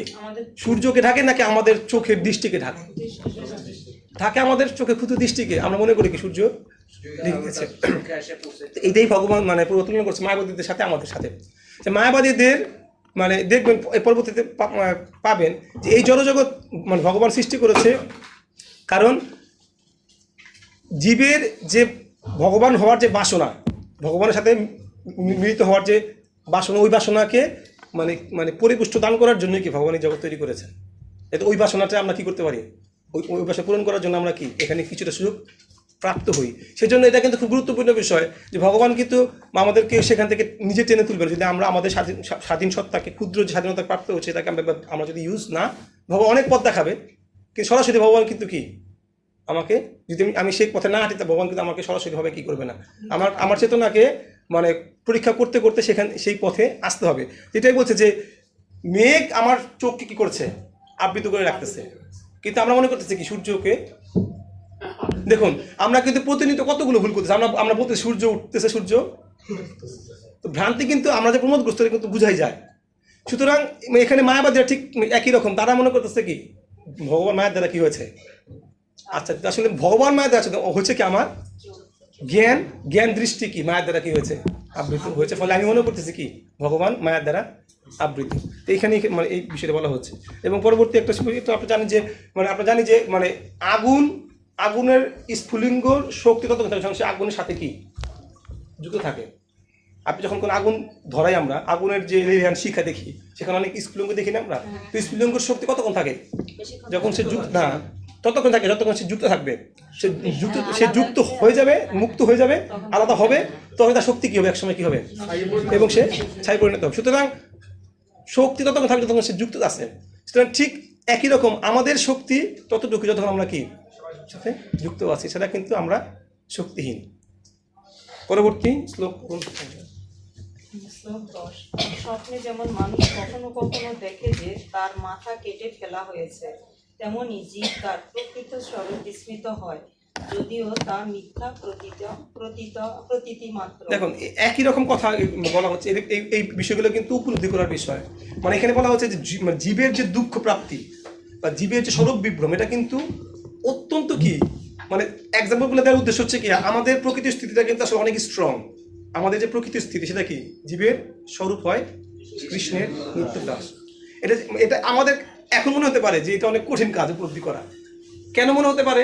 কারণ আমরা তো পূর্বজন্মের সব স্মৃতি কি বহু ব্যতীতানি জন্মানি তব অর্জুন তার নাম পরম তপ, যে পূর্বের বহু জন্মের কি স্মৃতি তুমি ভুলে গেছো অর্জুন, তা আমি কি আমরা শুধুমাত্র এই ক্ষণিকের কিছু জন্মের উপলব্ধি কি আমরা অনুভব করতে পারি। অ্যাকচুয়ালি আমরা যদি বিচারও করি, কালের হিসাব করি, অনন্তকালের হিসেবে এটা কি অনেক বেশি সময়। আমরা তো অনন্তকাল ধরে কি দুঃখ কষ্ট ভোগ করছি। অনন্তকালের সময়সীমা থেকে আমাদের এই বর্তমান জীবন সময়সীমা অনেক বেশি, অনেক ক্ষুদ্র, অনেক ক্ষুদ্র। দেখুন আপনি কিন্তু মুহূর্তের মধ্যে ভক্তি জীবন প্রবেশ করে কিন্তু সমস্ত কর্মের ফল কি করছেন, ধ্বংস করছে। এটা কিন্তু অনেক গভীর বিষয় যে আপনি মুহূর্তের ভক্তিতে, আপনি মুহূর্তের হরিনাম জপে, মুহূর্তের ভক্ত সঙ্গে কিন্তু আপনি কি অনন্তকালের ফল কি করতে পারতেছেন, ধ্বংস করতে। এটা কতটা অ্যাক্টিভ, কিন্তু তথাপি কিছু সময় তো এখানে তো ওই অনন্তকাল হিসাবে কিন্তু এই সময়টা কিন্তু অত্যন্ত কি কম, কিন্তু মনে হয় কি আসলে যে কতদিন ধরে ভক্তি করছি তাও কি আমাদের মানে এই প্রশ্নটা আমাদের ভক্তিব ক্লাসে প্রয়োজন করেছে, তো পুরো বলতেছিল যে প্রবাদ বলছে আমার ভক্তিতে 20 বছর লাগছে। প্রবাদ এক জায়গায় বলছিল যে আমার ভক্তি করতে কতদিন লাগছে, 20 বছর লাগছে। তা আমরা হতাশ হওয়ার কোনো, শুধু কি দৃঢ় হবে কি ভক্তিটা করে যাও। এরকম হইতে পারে অনেক সময় যে আমাদের কখনো ভক্তি কি একটু আপ ডাউন করে, কখনো তারল্য হয়, কখনো ঘন হয়, এটা সময়ের বিভিন্ন পরিস্থিতির কারণে হতে পারে। তবে এগুলো একটাই মানে মানে শিক্ষা একটাই আমাদের থেকে, আমাদের ভক্তি যাই হোক, ভক্তি যেরকম আমাদের জন্য আমরা বিচার করতে পারি যে ভক্তি আমার কি হচ্ছে, এবং সেই বিষয়ে আমার যেন উদ্বিগ্নতা থাকে যে না, ভক্তি যেহেতু কমছে আমার কি করা উচিত, আরও বৃদ্ধি করার জন্য সেবাই কী করা উচিত, যুক্ত হওয়া উচিত। অনেক ক্ষেত্রে হয় যে বিশেষ করে আমি আমার পার্সোনাল বলতে শেয়ার করছি আপনার সাথে, অনেক সময় এরকম হয় যে আমরা ভক্তি করছি, ভক্তি করতে করতে আমরা যে ভক্তি থেকে দূরে সরে যাচ্ছি এটাকে আমরা উপলব্ধি করতে পারি না। এটা হচ্ছে একটা বিষয়। কিন্তু গুরুত্বপূর্ণ বিষয় হচ্ছে কি, ভক্তি জীবন তখনই আমাদের এগিয়ে যাবে যখন আমরা এগুলো মানে বুঝতে পারবো যে আমার ভক্তিটা কি দিন দিন কি ডাউন হচ্ছে। যখন আমরা এগুলো উপলব্ধি করতে পারবো তখন আমরা বুঝতে পারবো, তখন আমাদের কি আগে তো বুঝা যে আমি পিছিয়ে যাচ্ছি, অনেকে আমরা বুঝতে পারছি না যে আমরা পিছাচ্ছি, আগে তো বুঝতে হবে, তারপর আমি আগে আগানোর চেষ্টা করবো। তো অনেক ক্ষেত্রে অহংকারবশত আমরা এটা বুঝতে পারি না যে আমরা কি অনেক পিছিয়েছি। যেমন ধরেন আমি মানে এরকম আমার দেখি যে যখন শুরুর দিকে ভক্তি করতাম তখন কিন্তু এক ধরনের কি ছিল, অত্যন্ত শ্রদ্ধাবোধ ছিল ভক্তদের প্রতি, অনেক শ্রদ্ধাবোধ ছিল। কিন্তু যেই ভক্তি বাড়তেছে তখন কি সব ভক্তদের দেখতে দেখতে কি একটু এখন কি আমি মানসিকভাবে মানে বাহ্যিকভাবে যাই হোক, সেটা তো বাহ্যিকভাবে তো আমরা অনেক কিছুই করি, কিন্তু মানসিকভাবে কিন্তু কি স্তরটা কিন্তু কি অহংকার বাড়ার ফলে স্তরটা কিন্তু শ্রদ্ধাটা কিন্তু একটু কি, আমি এখন ভক্ত, আমি তুলনা করতেছি মানে বিচার করি, ভেদুতি করি যে আমি তো ওর থেকে বেশি ভক্তি করছি, আমার তো ওর থেকে স্ট্যাটাস একটু বেশি, আমি তো এখন বেশি প্রচার করি। তো এই মানে এগুলো কিন্তু কি আমাদের কি মনোভাবটা, কিন্তু বললাম না ভক্তি জীবনের গুরুত্বপূর্ণ বিষয় কি আমাদের প্রকৃত মনোভাব, যেটা ভক্তি স্পষ্ট বলেছেন। ভক্তি জীবনের ভক্তের উন্নতির চাবিকাঠি কি, ভক্তের মনোভাব। মানে সবকিছু আসবে কিন্তু এগুলোকে হজম করার জন্য কি শক্তিটাও কি প্রয়োজন। এটাই হচ্ছে আমাদের প্রকৃতি। এই জন্য এটা বলা হচ্ছে যে ভক্তদের মানে একজন ভক্তের স্থিতি কিন্তু অনেক স্ট্রং, কিন্তু সমস্যা হচ্ছে আমরা আছি কিসের মধ্যে, আসলে স্বপ্নের মধ্যে। এটাই বলছে যে তুমি আসো কিসে, আসলে মানে এই জীবদেহটা কি, আসলে বর্তমান অবস্থাটা কি আমাদের একটা স্বপ্নে যেমন আমরা ভয় পাই, স্বপ্নে যেমন আমরা অনেক সময় আনন্দ পাই, স্বপ্ন শেষ ওইটাও শেষ, ঠিক এটা বলা হচ্ছে কীরকম স্বপ্নের মতো, যে কেউ কোনো স্বপ্ন দেখি মানুষ মাথা কেটে ফেলতেছে, কিন্তু ওটা স্বপ্নে, এরকম বাস্তব। আমাদের দুঃখটাও কিন্তু কি এটা সাপনিক দুঃখ, আমরা স্বপ্নের মধ্যে পাচ্ছি, এটা স্বপ্নের মধ্যে আছি। সে স্বপ্নটা কি আমার দেহ স্মৃতি, স্বপ্ন হচ্ছে কি আমার এই দেহ স্মৃতি, এটা বলা হচ্ছে এখানে। তো একটু পড়ুন তো একটু প্রথম অংশটা তাৎপর্যের। এক শিক্ষক একবার তার ছাত্রকে ভয় দেখিয়েছিলেন যে তিনি তার মাথা কেটে দেওয়ালে ঝুলিয়ে রাখবেন, যাতে সে দেখতে পায় কিভাবে তার মাথাটি কেটে ফেলা হয়েছে। শিশুটি তখন ভীত হয়ে তার দুষ্টুমি বন্ধ করে।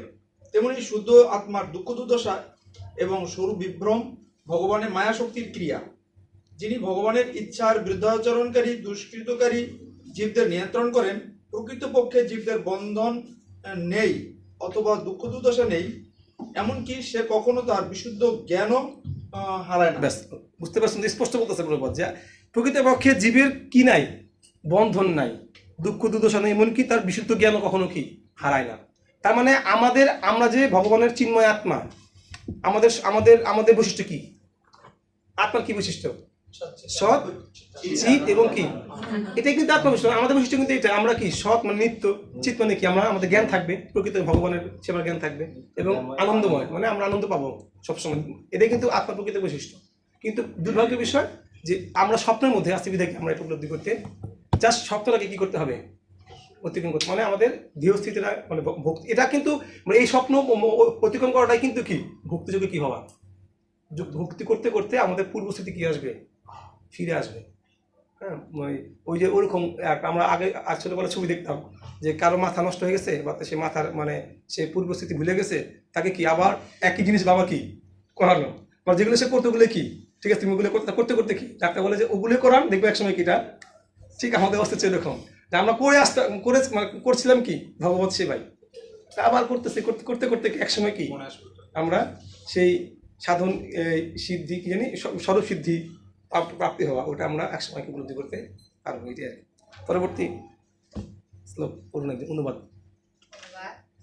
জলে যেমন চন্দ্রের প্রতিবিম্বে কম্পন আদি জলের ধর্ম দৃষ্ট হয়, তেমনই জলের সঙ্গে সম্পর্কের প্রভাবে আত্মাকে জড়তত্ত্ব বলে প্রতীত হয়। হ্যাঁ, উনি আরেকটা গুরুত্বপূর্ণ উদাহরণ এখানে কিন্তু ভগবতের শ্লোকের মাধ্যমেই মানে এক্সাম্পল দিচ্ছে, শ্লোকের মধ্যে এক্সাম্পল দিচ্ছে যে জীবাত্মা কিভাবে এই জগতে কি হয়, মিশ্রিত হয়। আমাদের প্রশ্নটা কিছু বিদ্যুৎ মহারাশে প্রশ্নটা কি ছিল যে যেহেতু পরমাত্মা হৃদয়ে আছে, তথাপি কেন আমরা কি কষ্ট অনুভব করি?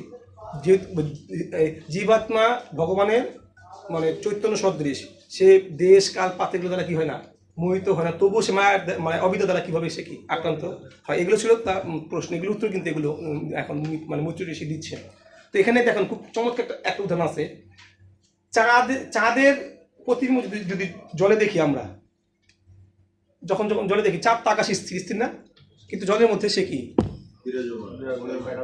সে জলের মধ্যে আছে, কিন্তু কিভাবে আছে, যদি একটু ঢেউ থাকে তখন কি সে, তখন সে কাঁপছে। তার মানে আসলে কি মানে জল কাঁপছে, একটু কি সে কাঁপছে, এটা কিন্তু চন্দ্র কখনোই কিন্তু কি কাঁপছে না, কিন্তু কাঁপছে কি আসলে জল, কাঁপছে কে পুকুর বা নদী বা জল, চন্দ্র কিন্তু কখনোই কাঁপে না, সে কাঁপে কে জল, কিন্তু মনে করছি কি আমরা চন্দ্র কাঁপতেছে, কারণ চন্দ্রের প্রতিবিম্ব কোথায় দেখতে পাচ্ছি আমরা, শুধুমাত্র কি তাকানো নিচের দিকে আর কি উপর দিকে, দৃষ্টিভঙ্গি মনোভাব, ওই যে আবার কি কথা আসতেছে, দৃষ্টিভঙ্গি এবং মনোভাব। উদাহরণটা কিন্তু তখন ভাগবত উদাহরণ দিচ্ছে, এটা যে জীবাত্মার প্রকৃতির স্থিতি আসলে কোথায়, সে আছে কোথায়, কিন্তু মনে করতেছে সে কি জলজগতে আছে, তাই মনে করতেছে সে এই সূর্যের যে রশ্মিগুলো মানে মানে চন্দ্র তো পরমাত্মা, চন্দ্রের যে রশ্মিগুলো তো জীবাত্মা, তো যে জীবাত্মাটা মানে জলের মধ্যে আছে আমরা মনে করতেছি সেটাই কি,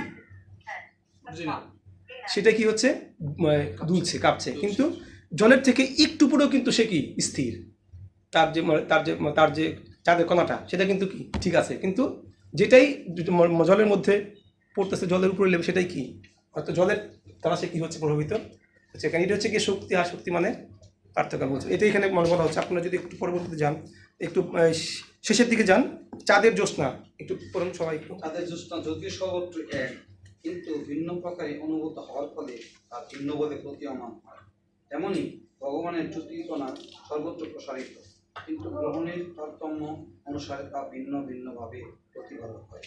তাই কখনোই জলে চন্দ্রের প্রতিবিম্বকে বাস্তব বলে মনে করে অদ্বৈত দর্শনের ভিত্তিতে সমস্ত পরিস্থিতিকে বোঝা উচিত নয়। চন্দ্রের কম্পিত হওয়ার গুণ পরিবর্তনশীল, জল যখন স্থির থাকে তখন তা আর কম্পিত হয় না। অধিক সংযুক্ত বদ্ধজীব কম বিচলিত হয়, কিন্তু জড়া প্রকৃতির সঙ্গে সম্পর্কযুক্ত হওয়ার ফলে কম্পনের গুণ ন্যূনাধিক সর্বত্রই বর্তমান।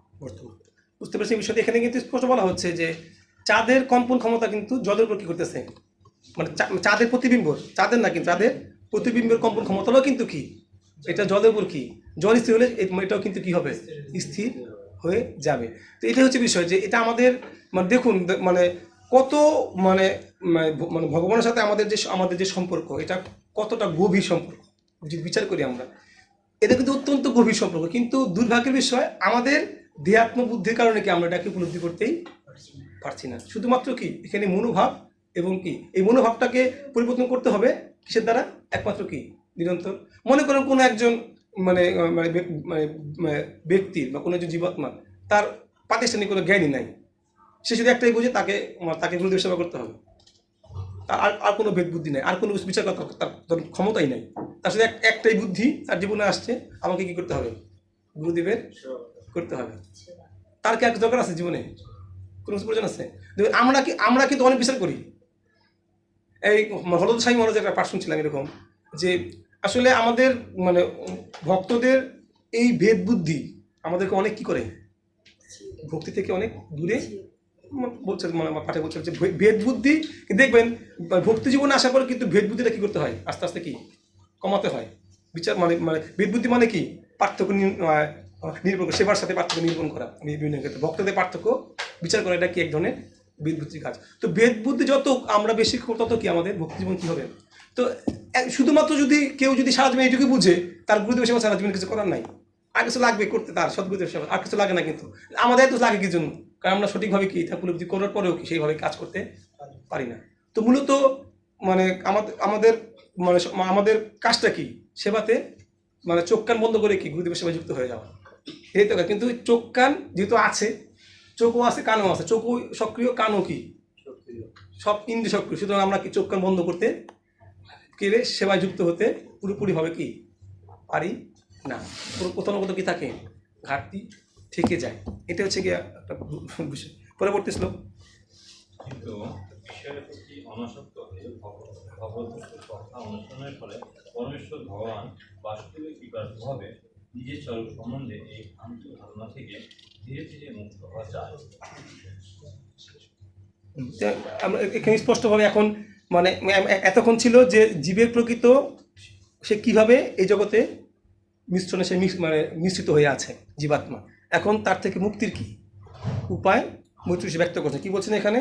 যে বিষয় প্রতি আসক্ত হয়ে ভগবত ভক্তি পন্থ অনুসরণের ফলেই বাসুদেবের কৃপার প্রভাবে তার নিজের স্বরূপ সে কী করতে পারবে, সম্বন্ধে সে ধারণা করে সে ধীরে ধীরে মুক্ত হতে পারবে। একমাত্র উপায় হচ্ছে এটাই। পরবর্তী শ্লোক ভাই বলবেন?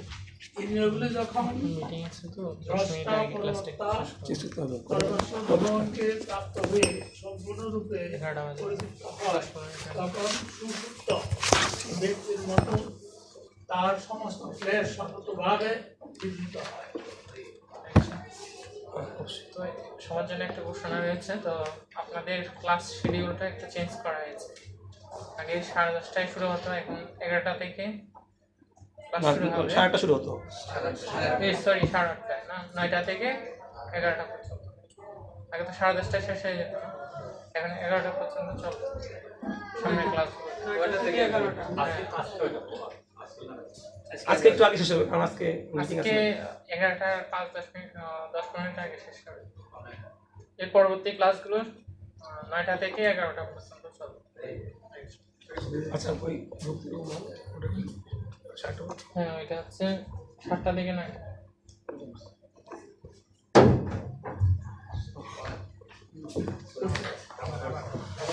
ইন্দ্রিয়গুলি যখন দ্রষ্টা পরমাত্মা পরমেশ্বর ভগবানকে প্রাপ্ত হয়ে সম্পূর্ণরূপে পরিতৃপ্ত হয়, তখন সুষুপ্ত ব্যক্তির মতো তার সমস্ত ক্লেশ সম্পূর্ণভাবে বিনষ্ট হয়।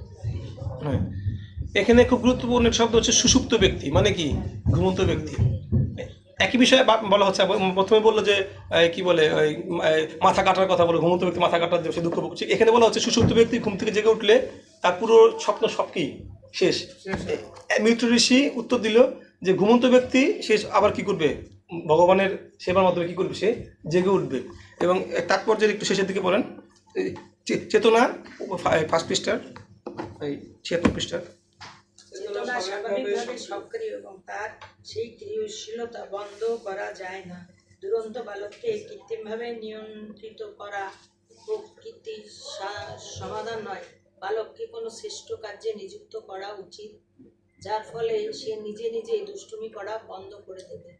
তেমনি ইন্দ্রিয়গুলির অসৎ কার্যকলাপ পরমেশ্বর ভগবানের সঙ্গে সম্পর্কিত শ্রেষ্ঠতার ভিত্তিতে যুক্ত হওয়ার মাধ্যমে কেবল বন্ধ। বেশ, ধন্যবাদ, অনেক সুন্দর। দেখুন এখানে অত্যন্ত চমৎকার উদাহরণ দিয়েছেন। এখানে প্রথম যে কথাটা ছিল, চেতনা স্বাভাবিকভাবেই কি সক্রিয়। আপনার গীতাতেও দেখবেন এরকম লেখা আছে যে আত্মার ধর্ম কি, গীতাতে দেখবেন আত্মধর্ম কি, আত্মধর্ম সর্বক্ষণ কি থাকা। এটা তো আত্মার স্বরূপ কি, জীবের মৃত্যু দেন। আত্মার ধর্ম হচ্ছে সর্বক্ষণ সে কি থাকবে, কর্মত থাকবে। এটা আত্মা কখনো কি কর্ম, চেতনা কখনো কি কর্মশূন্য হয়ে থাকতে পারবে না। এটা থেকে ধর্ম আপনি কখনো, এটা তার বৈশিষ্ট্য, এটা আপনি তাকে আটকাতে। সুতরাং মানে এখানে বলা হচ্ছে যে চেতনা এটা সক্রিয়। আপনি যদি ভালোভাবে না লাগান সেটা কি হবে, খারাপভাবে। বললেন না যে অলস মস্তিষ্ক শয়তানের কি, আপনি ভালো চিন্তা করবেন না, আপনার মধ্যে কি আসবে, খারাপ চিন্তা। আপনাকে চিন্তা করতে, মানুষ তো চিন্তাশীল হতে পারবে না। সুতরাং চিন্তা করতে হবে, হয় চিন্তন করবা নয় কি মানে খারাপ কিছু করবা, চিন্তা মানে ভগবত চিন্তন করবা। তো এখানে বলা হচ্ছে যে দুরন্ত বালককে আপনি কৃত্রিমভাবে কখনোই কি রোধ করতে, তার দুরন্ত ওই বসে থাকবে, তাকে কি করতে হবে, তাকে দুরন্ত কাজ বাদ দিয়ে তাকে কি শ্রেষ্ঠ কাজে কি এঙ্গেজ করতে হবে। এই জন্য যাদের ছেলে মেয়েদের দুষ্টু ভাবেন তাদের কি করতে হবে, যুক্ত করতে হবে। আমাদের অনেকের সন্তানই আছে এরকম যে তার একটু দুরন্ত থাকে, এটা কিন্তু একটা ভালো গুণ। দুরন্তপনা কিন্তু কোনো খারাপ গুণ নয়, হ্যাঁ, কিন্তু তাকে ব্যবহার করতে পারাটা কি আমাদের শেখা, যে কীভাবে আমরা তাকে কী করতে পারি, ব্যবহারটা করতে পারি। আমি দেখতেছিলাম যে অ্যাকচুয়ালি মানে একটু শেয়ার করি, যেহেতু আমরা অনেকে এখানে গৃহস্থ আছি সেই জন্য বলছি যে সন্তান পালনের ক্ষেত্রে পিতামাতার সময় দেওয়াটা কিন্তু কি, একটা জায়গায় দেখলাম একটা স্টাডি করতে দেখলাম যে পিতামাতা যদি সন্তানের সাথে যদি কি খেলাধুলা করে, তাহলে সে সন্তান মানসিক বিকাশ কী হয়। আমরা অনেক পিতামাতা কিন্তু মানে সেবা করার সময় বা বিভিন্ন ক্ষেত্রে কিন্তু সন্তানকে যে সময় দিয়ে খেলাধুলা করতে হয়, এটা কিন্তু কি নিজেরা তো জীবনে খেলেই নেই, সন্তানের সাথে খেলাধুলা করা, কিন্তু সন্তানের সাথে কি খেলাধুলা করা উচিত। ওরা তো চায় কিছু না কিছু করতে। আমার মেয়েটা যে আমি আমার মেয়েকে যখন মানে আমি যখন থাকি না বা তখন তো আকাম করা শুরু করে, যখনই থাকি কথাবার্তা বলি তখন কিন্তু ও ঠিকই নিয়ন্ত্রণ। যখনই মানে ওকে একা ছেড়ে দেওয়া হয়, ওর তো করতে হবে, তখনই কি করবে, কি দুষ্টামি করে, স্বাভাবিক। তো এই জন্য বাচ্চাদের সাথে কি করতে হয়, খেলাধুলা করলে, এবং এটা মানে সাইন্টিফিক্যালি প্রুভড যে বাচ্চাদের সাথে পিতামাতা খেলাধুলা করলে সম্পর্কও কি হয়, গাঢ় হয়, এবং সন্তানের বুদ্ধিও কি হয়, বিকশিত হয়। হ্যাঁ, এই জন্য এগুলো কিন্তু একটা প্র্যাকটিক্যাল গুরুত্বপূর্ণ শিক্ষার কথা বলছি আর কি। তো ঠিক এই দুরন্ত বালককে আপনি যদি মানে সেবায় না লাগান, তাকে কি করতে হবে, যেমন মা লাগাতা সেবা, যেমন আমার বাসাতে বিগ্রহ আছে, তো অনেক সময় ফুল নিয়ে আসি, তাহলে কি বলি বাবা একসাথে আমরা আসা, এমন খেলতে হবে, মানে কি আপনি ওকে বললেন ও করবে তা না, আপনিও করবেন ও করবে। মানে সমস্যা হচ্ছে কি, অনেক ব্যস্ততার কারণে আমরা হয়তো সেই সময়টা দিতে পারি না, এটাই হচ্ছে মূল সমস্যা। কিন্তু সময় দেওয়াটা কি, এবং দুঃখের বিষয় আসলে খুব মানে মানে যেহেতু অনেক জায়গায় যাই টুকটাক দেখি যে বাচ্চারাও ফোনের প্রতি মারাত্মক ভক্ত ঘরের বাচ্চারাও কি ফোনের প্রতি কি অত্যন্ত। আমাদের এক দীক্ষিত ভক্তের কথাই বলবো, তার ছেলে মানে তার ডাক্তার স্বয়ং নিজে বলছে যে ফোন দেখতে তার কি অবস্থা কি হয়েছে, এরকম সমস্যা, তার একটা সমস্যা হয়েছে আর কি, এই সমস্যা হয়েছে ফোনের কারণে, সরাসরি বলছে। এরকম একটা না, কিন্তু এরকম অনেক দেখা যায় যে বাচ্চাদের আমরাও কি নিজেদের ব্যস্ততার কারণে সেবার কারণে অ্যাকচুয়ালি এই জন্যই বাচ্চাদের সেবাটা কিন্তু একটা গুরুত্বপূর্ণ সেবা। আমরা দেখা যাচ্ছে যে হয়তো সেবাই করতেছি, সেবার কথা বলে বাচ্চাকে ফোনটা দিয়ে কি, হয়তো আমি ভগবানের সেবা করতেছি, কিন্তু বাচ্চাকে কি করেছি, ফোনটা দিয়ে। এটা 100% আমাদের ব্যালেন্স করা খুব কর্তব্য। আর একটা খুব গুরুত্বপূর্ণ বিষয় আমি আমার জীবনে দেখেছি যে ফোন দিয়ে খাওয়ানো। অনেকে দেখা যাচ্ছে যে বাচ্চা না, আমরা ভক্ত ছেলে, যেহেতু আমরা ভক্তি না, হয়তো কার্টুন অনেকে তো দেয়, সেটা আলাদা কথা, কিন্তু অনেক ভক্তরা আছে যে কার্টুন দেয় না, হয়তো কৃষ্ণ কার্টুন দিচ্ছে বা ভগবানের, এটাও কি ঠিক না। বলা হচ্ছে যে বাচ্চাদেরকে আপনি গল্প শোনান, ভগবানের কথা নিজে মুখে কি আপনিও বলুন, সেও কি শুনুক। এটা তার জন্য যেমন আপনার জন্য কি, সবার জন্য কি, এটা বলাটা অনেক সহজ, কারণ পরিস্থিতি আপনি বুঝেন, কিন্তু এগুলো করাটা কি, এটা হচ্ছে কি স্ট্যান্ডার্ড বিষয়। এখন কিভাবে এটা মেনটেন করতে হবে, যার সাংসারিক স্থিতি অনুযায়ী সেই কাজটা আমরা করতে পারি। হরে কৃষ্ণ, ধন্যবাদ। পরবর্তী শ্লোক। ভগবান শ্রীকৃষ্ণের অপকৃত নাম রূপ ইত্যাদি শ্রবণ এবং কীর্তনের দ্বারাই কেবল মানুষ অন্তহীন সম্পন্ন পরিস্থিতি থেকে মুক্ত হতে পারে। তাই যারা ভগবানের সুগন্ধযুক্ত সেবার প্রতি আসক্ত হয়েছেন, তাদের সম্বন্ধে আর কি করার আছে। এই অধ্যায়ের এই শ্লোকের তাৎপর্যটা কিন্তু পুরোটাই খুব গুরুত্বপূর্ণ। সবাই একজন পড়বেন, খুব দ্রুত পড়ে যাবেন তাৎপর্যটা পুরোটাই। জড় ইন্দ্রিয়গুলিকে সংযত করার দুটি পন্থা অনুমোদিত হয়েছে। তার একটি হচ্ছে জ্ঞানের পন্থা বা দার্শনিক চিন্তাধারার মাধ্যমে ব্রহ্ম, পরমাত্মা এবং ভগবানকে জানার পন্থা। অন্যটি হচ্ছে সরাসরিভাবে পরমেশ্বর ভগবানের অপ্রাকৃত সেবায় যুক্ত হওয়া। এই দুটি জনপ্রিয় পন্থার মধ্যে ভগবত ভক্তি পন্থাটিকে এখানে সর্বশ্রেষ্ঠ বলে অনুমোদন করা হয়েছে, কেননা ভক্তিযোগের মার্গে সকাম পুণ্যকর্মের পরিণাম অথবা জ্ঞানের ফল প্রাপ্তির জন্য প্রতীক্ষা করতে হয় না। ভগবত ভক্তির অনুষ্ঠানে দুটি স্তর রয়েছে। প্রথমটি হচ্ছে প্রামাণিক শাস্ত্রসমূহের নির্দেশ অনুসারে বর্তমান ইন্দ্রিয়গুলির দ্বারা ভগবত সেবার অনুশীলন করা, এবং দ্বিতীয়টি হচ্ছে ভগবানের শ্রীপাদ পদ্মে ধূলিকণা সেবা করার প্রতি ঐকান্তিক আসক্তি লাভ করা। প্রথম স্তরটিকে বলা হয় সাধন ভক্তি বা নবীন ভক্তের ভক্তিমূলক সেবা, যা শুদ্ধ ভক্তের নির্দেশনায় সম্পাদিত হয়। দ্বিতীয় স্তরটিকে বলা হয় রাগ ভক্তি, যে স্তরে প্রবীণ ভক্ত ভগবানের প্রতি ঐকান্তিক আসক্তির ফলে স্বতঃস্ফূর্তভাবে ভগবানের বিবিধ সেবা সম্পাদন করেন।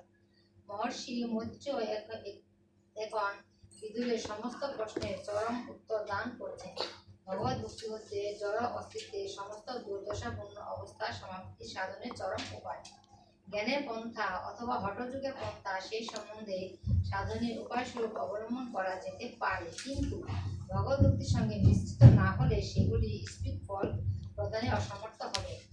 সাধন ভক্তি অনুশীলনের ফলে ক্রমশ রাগ ভক্তির স্তরে উন্নীত হওয়া যায়, আর ভগবানের প্রেমময় সেবার পরিপূর্ণ রাগ ভক্তি অনুষ্ঠানের ফলে সর্বশক্তিমান পরমেশ্বর ভগবানকে বশীভূত করা যায়। হরি বল, ধন্যবাদ। তো এখানে কিন্তু প্রভুপাদ মানে তাৎপর্যের বিশেষ কিছু দিক উল্লেখ করেছেন। দেখুন, মানে ভগবত মানে ভগবানের সাথে যুক্ত হওয়ার দুইটা কথা বলেছেন, একটা কি জ্ঞান আর একটা কি সরাসরি কি ভক্তি। আমরা কিন্তু দেখতে পাই যে কর্মযোগ, জ্ঞান যোগ আর কি। আচ্ছা, কর্মযোগ আর ভক্তিযোগের পার্থক্যটা কি, কি বলতে পারবেন? কর্মযোগ আর ভক্তিযোগের মধ্যে পার্থক্যটা কি? কর্মযোগ এবং ভক্তিযোগ দুটি যুক্ত করছে। কর্মযোগ হলো মানে ভগবানের সেবায় নিয়োজিত করা, আর ভক্তিযোগ হলো ভগবানের সেবায় নিয়োজিত হলো ভক্তি অর্জন। মানে আমরা গীতা দেখি যে কর্মযোগ মানে কি, কর্মকে ভগবানের সাথে কি করা, সরাসরি যুক্ত করা। আর ভক্তিযোগ মানে কি, স্বতঃস্ফূর্ত কৃষ্ণকে। মানে আপনি আপনার কর্মকে যুক্ত করছেন না, আপনি সরাসরি কি করছেন, ভক্তি করছেন। একটা হচ্ছে আমি আমার কর্মকে মানে কি করছি, যুক্ত করতেছি। মানে আমি কিন্তু ভগবানের প্রেমে মানে এখন আবদ্ধ হইনি পুরোপুরি ভাবে, কিন্তু আমি কি করতেছি, আমার মানে চেষ্টা করছি। কিন্তু আর ভক্তিযোগ হচ্ছে সরাসরি কি, ভগবানের প্রতি স্বতঃস্ফূর্ত, যেটা বলছে আপনার রাগানুগা ভক্তি। তো এইখানে বলতেছে যে জ্ঞান মানে জ্ঞানের জ্ঞানের থেকেও কি মানে কি সরাসরি কি ভগবানের সেবা ভক্তিযোগ কি যেটা যুক্ত হন। ভক্তিযোগ যুক্ত হওয়ার আবার দুইটা পন্থা বলছে, একটা কি সাধন ভক্তি আর একটা কি রাগানুগা ভক্তি। সাধন ভক্তির মাধ্যমে এখানে কিন্তু গুরুত্বপূর্ণ একটা সাধন ভক্তি করতে করতে কি করা যায়, রাগানুগা ভক্তিতে কিন্তু উন্নীত হওয়া যায়। তো সম্ভবত ভক্তিচার স্বামী মহারাজকে প্রশ্ন করছে যে ইসকন ভক্তরা তো রাগানুগা ভক্তি কেউ করে না, বৃন্দাবনে কোনো একটা প্রশ্ন করা হয়েছিল এরকম। তো তিনি বলেছিল যে এই যে ভক্তরা প্রতিদিন মানে 4টা বাজে ঘুম থেকে উঠে মঙ্গলারতিতে অংশগ্রহণ করছে, প্রতিদিন 4টা নিয়ম পালন করছে, নিয়মিত তারা প্রচার করছে, এটা প্রথমে সে কি করবে, প্রথম দিকে সে হয়তো গুরুদেবের আজ্ঞা হিসেবে, কিন্তু এখন কি আপনারা অনেকে কি এটাকে আজ্ঞা হিসেবে মনে করেন নাকি আপনারা করতে ভালোবাসেন? ভালোবাসা মানে আস্তে আস্তে কি এটা রাগানুগাতে কি হচ্ছে, মানে টান ভাব নিচ্ছে রাগানুগা। সুতরাং এই কার্যটাই বিধি ভক্তিটাই কি হবে, একসময় রাগানুগা কি হবে, পর্যবসিত হবে। যদি আপনি এটার প্রতি কি আপনার যদি আস্তে আস্তে কি আসে, প্রেম আসে, আসক্তি আসে, আমাকে মানে 4টা বাজে মোমবাতি করে উঠতে হবে। তো এই বিষয়গুলি মানে ব্যক্ত করছেন যে যদি সরাসরি মানে আমরা যখন যুক্ত হব, কাজে তার মধ্যে যুক্ত হতে হতে কি আমরা স্তরটা কি একসময় রাগানুগা কি হবে, পর্যবসিত হবে। পরবর্তী শ্লোক সময় কম আসতে আবার। হরে কৃষ্ণ। বিষ্ণু বললেন, ফোনটা একটু সাইলেন্ট করে ফেলেন, আমার ফোনটা সাইলেন্ট করে ফেলেন, আমার ফোন সাইলেন্ট নাই। বিষ্ণু বললেন, হে মহাশক্তিশালী কবি ঋষি, হে প্রভু, আপনার পুত্র উৎপাদনকারী বাক্যরূপে অস্ত্রের দ্বারা পরমেশ্বর ভগবান এবং জীব সম্বন্ধে আমার সমস্ত সংশয় এখন সম্পূর্ণরূপে ছিন্ন হয়েছে। আমার মন এখন পূর্ণরূপে এই দুই বিষয়ে প্রবেশ করছে। এখানে গীতাতেও কিন্তু ভগবান একই কথা বলেছে অর্জুন, কি যে সংশয় জীব সম্বন্ধে আমার সমস্ত সংশয় এখন সম্পূর্ণ কি হয়েছে। গীতাতে কি বলছিল অর্জুন কৃষ্ণকে, তো মনে আছে? হ্যাঁ, নষ্ট মসিত লব্ধা তৎপ্রসাদাৎ মায়াচ্যুত স্মিত অসিগত সন্দেহ করিষ্যে বচন তব। নষ্ট মোহ স্মৃতির লব্ধা। অর্জুন কৃষ্ণ বলছে তোমার জ্ঞান শ্রবণ করে আমার কি হয়েছে, আমার মোহ কি হয়েছে, নষ্ট মানে দূরীভূত হয়েছে মোহ। স্মৃতির লব্ধা, আমি পুনরায় কি পূর্বের স্মৃতি, সেটা কোন স্মৃতি, সে স্মৃতি হচ্ছে আমি যে ভগবানের সাথে নিত্য সম্পর্কিত, সেটা কি ভুলে গিয়েছিলাম, আবার কি আমার সেই স্মৃতি কি হয়েছে, জাগ্রত হয়েছে। তো এখানে একই কথা কি বলছে, একই কথা এখানে মানে মৈত্র ঋষি বিদুর মশাই বলতেছে যে মৈত্র ঋষি জ্ঞান শ্রবণ করে আমার, সেখানে ভগবান সরাসরি কি কৃষ্ণকে জ্ঞান দান করেছিল, ভগবানকে কৃষ্ণ গুরুরূপে কি করেছিল, বরণ করেছিল। ঠিক এখানেও কি বিদুর মহাশয় মৈত্রীয়কে বরণ করার পরে সে কি, তো এটাই কিন্তু প্রকৃত বিষয় যে আমাদের স্মৃতি ফিরে আসবে তখনই যখন আমরা কি তত্ত্বদ্রষ্টা গুরুদেবের কাছ থেকে ভগবত সেবা লাভ করবো বা ভগবতত্ত্ব জ্ঞান কি লাভ করবো। চৈতন্য মহাপ্রভু আর রায় রামানন্দ, যদি আমরা কথোপকথন একটা সেকশন বিচার করি, দেখব রায় রামানন্দ, চৈতন্য মহাপ্রভু রায় রামানন্দ প্রশ্ন করেছিল যে এই জগতে মানুষের সব থেকে গুরুত্বপূর্ণ কর্তব্য কোনটা। মানে রায় রামানন্দ সাধারণত প্রায় মানে মহাপ্রভু মানে আলাপ করতেন, শাস্ত্রীয় সিদ্ধান্তগুলো আলাপ করতেন। তো তখন রায় রামানন্দ তখন তাকে মানে মহাপ্রভুকে বলতেছিলেন, রায় রামানন্দ প্রশ্ন করছে, মানে মহাপ্রভু প্রশ্ন করছে, কিন্তু রায় রামানন্দ মহাপ্রভু স্বয়ং প্রশ্ন করছে কাকে, তার সিদ্ধান্ত জানার জন্য। তো রায় রামানন্দ প্রথম উত্তর দিয়েছে এরকম যে বর্ণাশ্রম ধর্ম পালন করে কি করা, ভক্তি করা। মহাপ্রভু কিন্তু এটাকে স্বীকার করে নাই, বলছে না এটা মানুষের জীবনের সর্বশ্রেষ্ঠ কর্তব্য। আমরা কিন্তু বর্ণাশ্রম ধর্ম করছি কম বেশি, যদি আমাদেরটা আমাদের মানে শুধু বর্ণাশ্রম, আমাদেরটা কি দৈবী বর্ণাশ্রম ধর্ম, কিন্তু এটা কিন্তু মহাপুরুষ সরাসরি কি করেছে দিনের না, এটা আমাদের প্রকৃত মানুষের কর্তব্য না।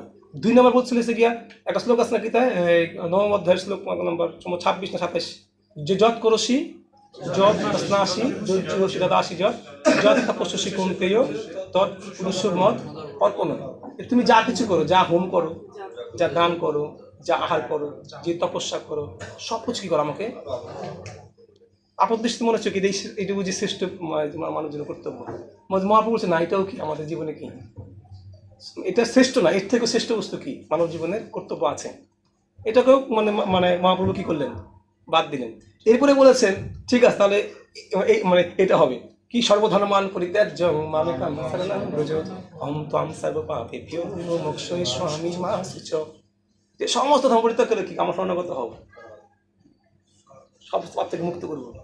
যখন এটা বললেন তখন মহাপ্রভু বললেন যে না এটাও কি মানব জীবনের শ্রেষ্ঠ কর্তব্য নয়। খুবই কিন্তু গুরুত্বপূর্ণ শিক্ষা এই লীলাটা কিন্তু আমাদের খুব গভীরভাবে উপলব্ধি করা উচিত যে আসলে মানে আসলে ভক্তি জীবনটা আসলে কি। দেখুন এখানে মহাপ্রভু কিন্তু সরাসরি বলতেছে না, এখানেও কি আছে সমস্যা তৈরি হতে পারে। এই শ্লোকের দোহাই দিয়ে অনেকে কি করতে পারে, এই শ্লোককে অপব্যবহার করতে পারে। আমি সব ধর্ম পরিত্যাগ করলাম মানে বাহ্যিকভাবে যদি আমি দেখাই, কেউ কি বুঝতে পারবে যে আমি মানে আমি যদি এখন যদি ধরেন কি বলে লাল পোশাক পরে মানে বৈরাগীর বেশ ধরে যদি ঘুরে বেড়াই, যদি বলে আমি তাই জগতের আমার কোনো মায়া নাই, যদি বাহ্যিকভাবে দেখা যাচ্ছে, তো এরকম বিভ্রান্ত আমরা হতে পারি কিনা, অনেকেই করতে পারি কিনা। তাহলে মানে মানে মানে এইখান থেকেও কি আমাদের এটা মানুষের শ্রেষ্ঠ কর্তব্য না। তার মানে বিষয়টা কি পরবর্তীতে বললেন যে ব্রহ্মা নারদ ব্যাসদেব আদি গুরু পরম্পরা ধারায় ভগবানের বাণী শ্রবণ করাই হচ্ছে মানব জীবনের সর্বশ্রেষ্ঠ কর্তব্য।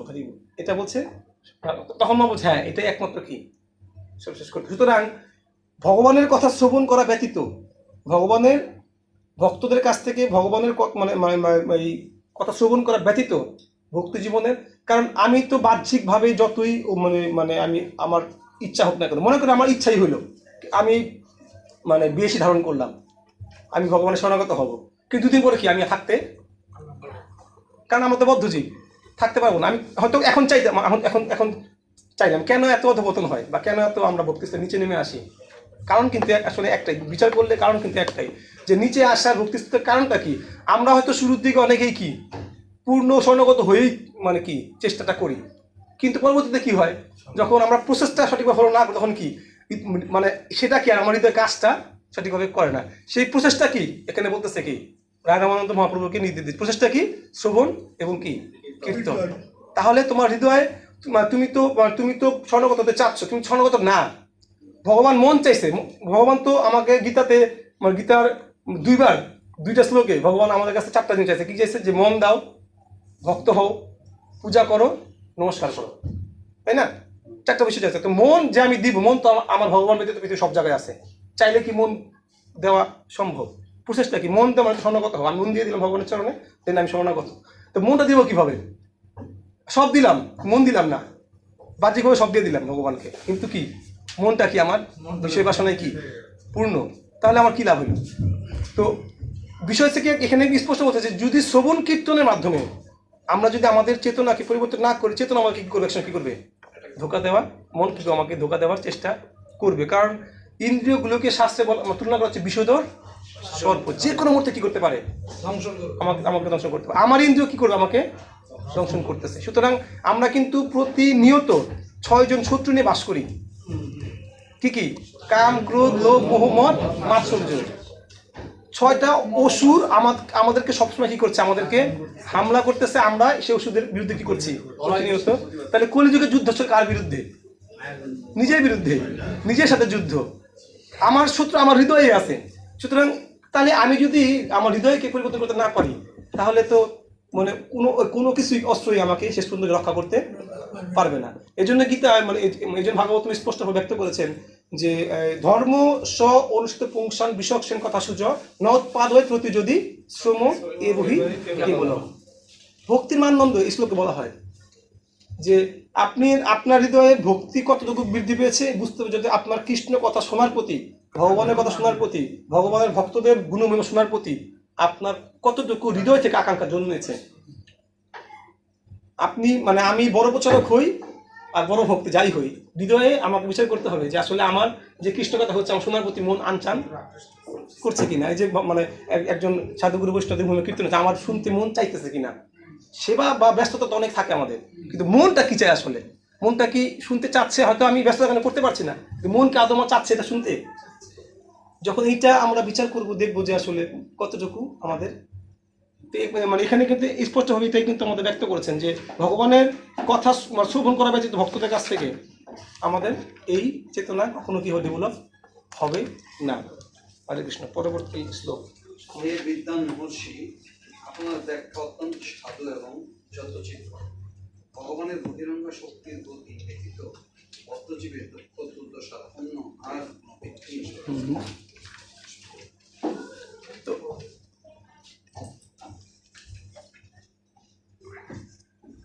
এই যে দেখুন এখানে তাৎপর্য মতো বলা হচ্ছে যে ভগবানের সঙ্গে সর্বতভাবে এক হয়ে যাওয়ার জন্য জীবের অবৈধ বাসনা হচ্ছে সমগ্র জড় সৃষ্টির মূল কারণ। এখানে মানে এই তাৎপর্যটা একটু আপনারা ভালো করে পড়বেন বাসায় যেয়ে, কারণ এখানে বলা হচ্ছে এখানে কিন্তু এই ভগবান এই জগৎ সৃষ্টি কেন করেছেন, প্রভুপাদ তার চমৎকার ব্যাখ্যা এখানে দান করেছেন এই তাৎপর্যে। যে প্রভুপাদ আমরা অনেকেই বলি যে ভগবান কেন এই জগৎ সৃষ্টি করলেন, উদ্দেশ্য কি? উদ্দেশ্য কিন্তু স্পষ্ট বলে দিচ্ছে যে ভগবানের সঙ্গে সর্বতভাবে এক হয়ে যাওয়ার জীবের যে অবৈধ বাসনা, ভগবানের সাথে কি হয়ে যাওয়ার? এক হয়ে যাওয়া। সমগ্র জগৎ সৃষ্টি জড় সৃষ্টির মূল কারণ হচ্ছে এটাই। কেননা এছাড়া ভগবানের এই জগৎ সৃষ্টি করার আর অন্য কোনো আবশ্যকতা নাই। এমনকি তার লীলা বিলাসের জন্য নয়, তার লীলার জন্য পুরো চিরজগৎ করে আছে। লীলা এই জগৎ ভগবান লীলা করার জন্য সৃষ্টি করে নাই, করছে কি? আমাদের মতো বদ্ধ জীবাত্মাদের অবৈধ বাসনাকে বের করে নষ্ট করার জন্য। বাসনাটা বের করতে হবে। আপনি যদি ঘরের মধ্যে যদি মজা রাখেন, মজাটা বের করবেন কীভাবে? ঘর দিয়ে বের করবেন। আপনার ঘর থেকে মানে ময়লাটা তো ঘর পরিষ্কার করে ঘর দিয়ে বের করতে হবে। কিন্তু অবৈধ বাসনাটা যদি বের না হয় হৃদয় থেকে, আমরা শুদ্ধ হবো কীভাবে? এই জগৎ নেই ভগবান কি জগৎটা? আমাদের যে ভোগ বাসনা, যে অবৈধ বাসনা, ভগবানের সাথে লীন হয়ে ভগবানের মতো কি ভোগ করার যে বাসনা, সেটা আমাদের কি ভগবান এই জগৎ সৃষ্টি করেছে, যাতে আমার ওই বাসনা কি হয় আস্তে আস্তে কি হয় দূরীভূত হয়। পরবর্তী এই জগতে যারা সবচাইতে মূর্খ এবং যারা প্রকৃতির প্রতি পরমেশ্বর ভগবানকে প্রাপ্ত হয়েছে তারা উভয়ে সুখ প্রাপ্ত হয়। আর শ্লোক নম্বর 17। হ্যাঁ, এই দুইয়ের আর যারা এই দুইয়ের মধ্যবর্তী স্তরে রয়েছে তারা জড়জাগতিক দুঃখ দুর্দশা ভোগ করে। হ্যাঁ, কি বলছে এখানে? এই জগতে এখানে কিন্তু খুব গুরুত্বপূর্ণ একটা টপিক। দুই ধরনের ব্যক্তি কি জগতে সুখী? কারা? এক মূর্খ যারা, আর কি মুক্ত যারা। দুটি মতে শুধু মতে মূর্খ, মতে কি মুক্ত। মানে ভাগবত বলছে যে দুই ধরনের ব্যক্তি কি মহাসুখী। এক যারা মূর্খ, আর কি যারা যেমন পশুদের কোনো দুঃখ আছে নাই। বা আমি আমি আমি একবার দেখলাম একবার যে আমরা তো অনেকে বিছনা গেলে কি ঘুম আসে না, কিন্তু দেখবেন অনেক রাস্তায় পরিশ্রম করার লোক রিক্সার মধ্যে কি করতেছে, রিক্সার ওই ছোট জায়গার মধ্যে কিভাবে জানি তারা একটা ব্যালেন্স করে কি রিক্সা কি নিশ্চিন্তে ঘুম, রাস্তায় ঘুমাচ্ছে। হ্যাঁ, তো এরকম কত দৃশ্য দেখি আমরা। তার মানে কি সে নিশ্চয়ই সুখী না? সুখ হচ্ছে ঘুমাইলো কি হবে? অথচ আমরা এত কিছু করার পরেও কি আমার চোখে কি ঘুম নাই, ডাক্তার দেখাই, ওষুধ খাই, কত কিছু করতেছে। তাহলে এখানে শাস্ত্র বলতেছে এটা যে দুই প্রকার ব্যক্তি কি জগতে সুখী। একটা যারা মহামূর্খ, আর যারা কি যারা মুক্ত, যারা দিব্য চেতনা একদম তারা কি মাঝখানে স্তর যারা, তারা কি যত ঝামেলা কাদের, দুঃখ কাদের, পুরো ব্যাখ্যাটা বলবেন না বুঝতে পারেন এখানে। তো এইখানে একটা গুরুত্বপূর্ণ বিষয়, তো তো আপনার একটু তাৎপর্য সবাই পড়ুন, একটু সবাই 2 মিনিট সময়, 2 থেকে 3 মিনিট আমি একটু একটা তথ্য আপনাদের কাছে নিব। সবাই তাৎপর্য পড়ুন মনে মনে একটু।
শেষ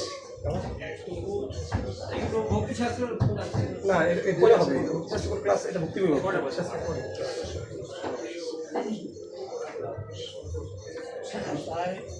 আচ্ছা, শেষ করেছেন শান্তপ্রভু। তাহলে আপনি এখানে যে ভগবান মানে তাৎপর্য বলা হচ্ছে স্পষ্ট, বা অনুমতি বলছে যে মূর্খ ব্যক্তি আর কারা, যারা ভগবানের তারা সুখী। তাহলে আমরা আজকে মধ্যবর্তী ছিলাম, আমাদের কি যত ঝামেলা, কি যত দুঃখ কষ্ট আমাদের ব্রহ্মজ্যোতি জিজ্ঞাসা আমাদের। তাহলে যারা মূর্খ ব্যক্তি তারা যদি সুখী হয়, সেটা হলে কি ক্ষতি? কারণ দেখো শুকরের উদাহরণ দিচ্ছে এখানে, যে তারা তাদের কোনো টেনশন নেই। তাহলে আসলে তাহলে এখানে মূল গ্যাপটা কোথায়? তারা তো সুখী। আমাদের কত তো মুখ সুখ অনুভব করে, আমরা তো বলি সেবা করি কেন? আমরা উদ্দেশ্য কি? আমাদের জীবন কিছু আনন্দ পাওয়া। সেবা করলে আনন্দ পাওয়া, আমাদের জীবনের আমাদের কাছে সেবা করা। তো তারাও তো সুখেই আছে। কিন্তু ভগবানের সেবাই তো যুক্ত হতে পারে। হ্যাঁ, মানে যুক্ত পাচ্ছে, আনন্দ পাচ্ছে।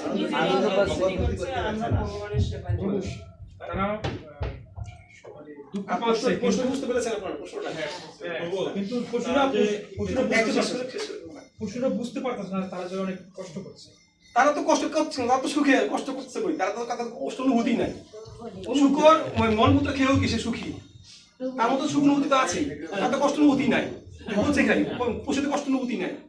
জড়জগতের সুখ যারা ভগবান ব্যতীত, মানে ভগবান ছাড়াই তারা যে জড়জগতের সুখ, এই সুখটাকেই তারা সর্বসুখ বলে মনে করছে।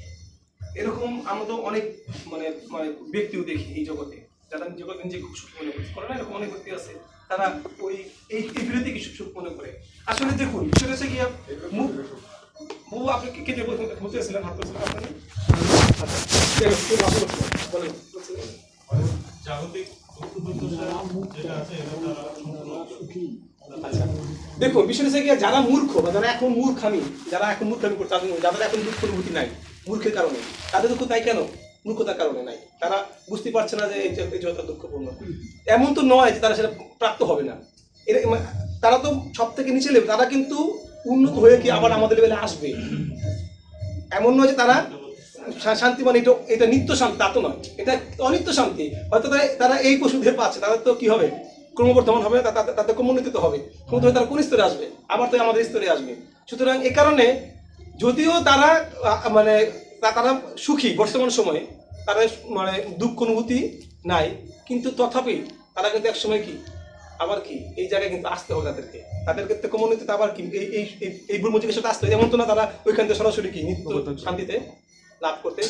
তারা এখন আসছে কি অনিত্য সুখী, কিন্তু ভবিষ্যতে তারা কি আসবে, এই জায়গায় আসবে, তাদের মধ্যে আবার সেই প্রশ্ন জিজ্ঞেস। সুতরাং আমরা যারা এখন এই অবস্থায় আছি, দুঃখ সুখ অনুভব করতে পারছি, আমাদেরই উচিত কি খুব বিচক্ষণতার সাথে এই অনিত্য সুখ দুঃখকে ধ্বংস করে নিত্য আনন্দের পথে কি কি হওয়া?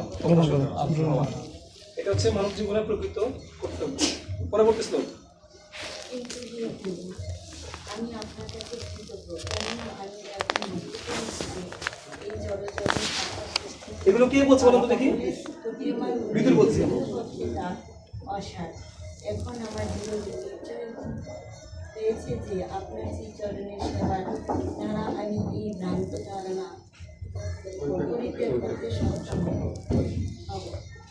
বুঝতে পেরেছি, এটা বিদুরের অভিব্যক্তি, যেটা আমরা সবাই কম বেশি বুঝতে পারছি, উপলব্ধি করতে পারা আর নিজের জীবনে প্রয়োগ করা, এর মধ্যেই কি যত সমস্যা, যত রেজাল্ট।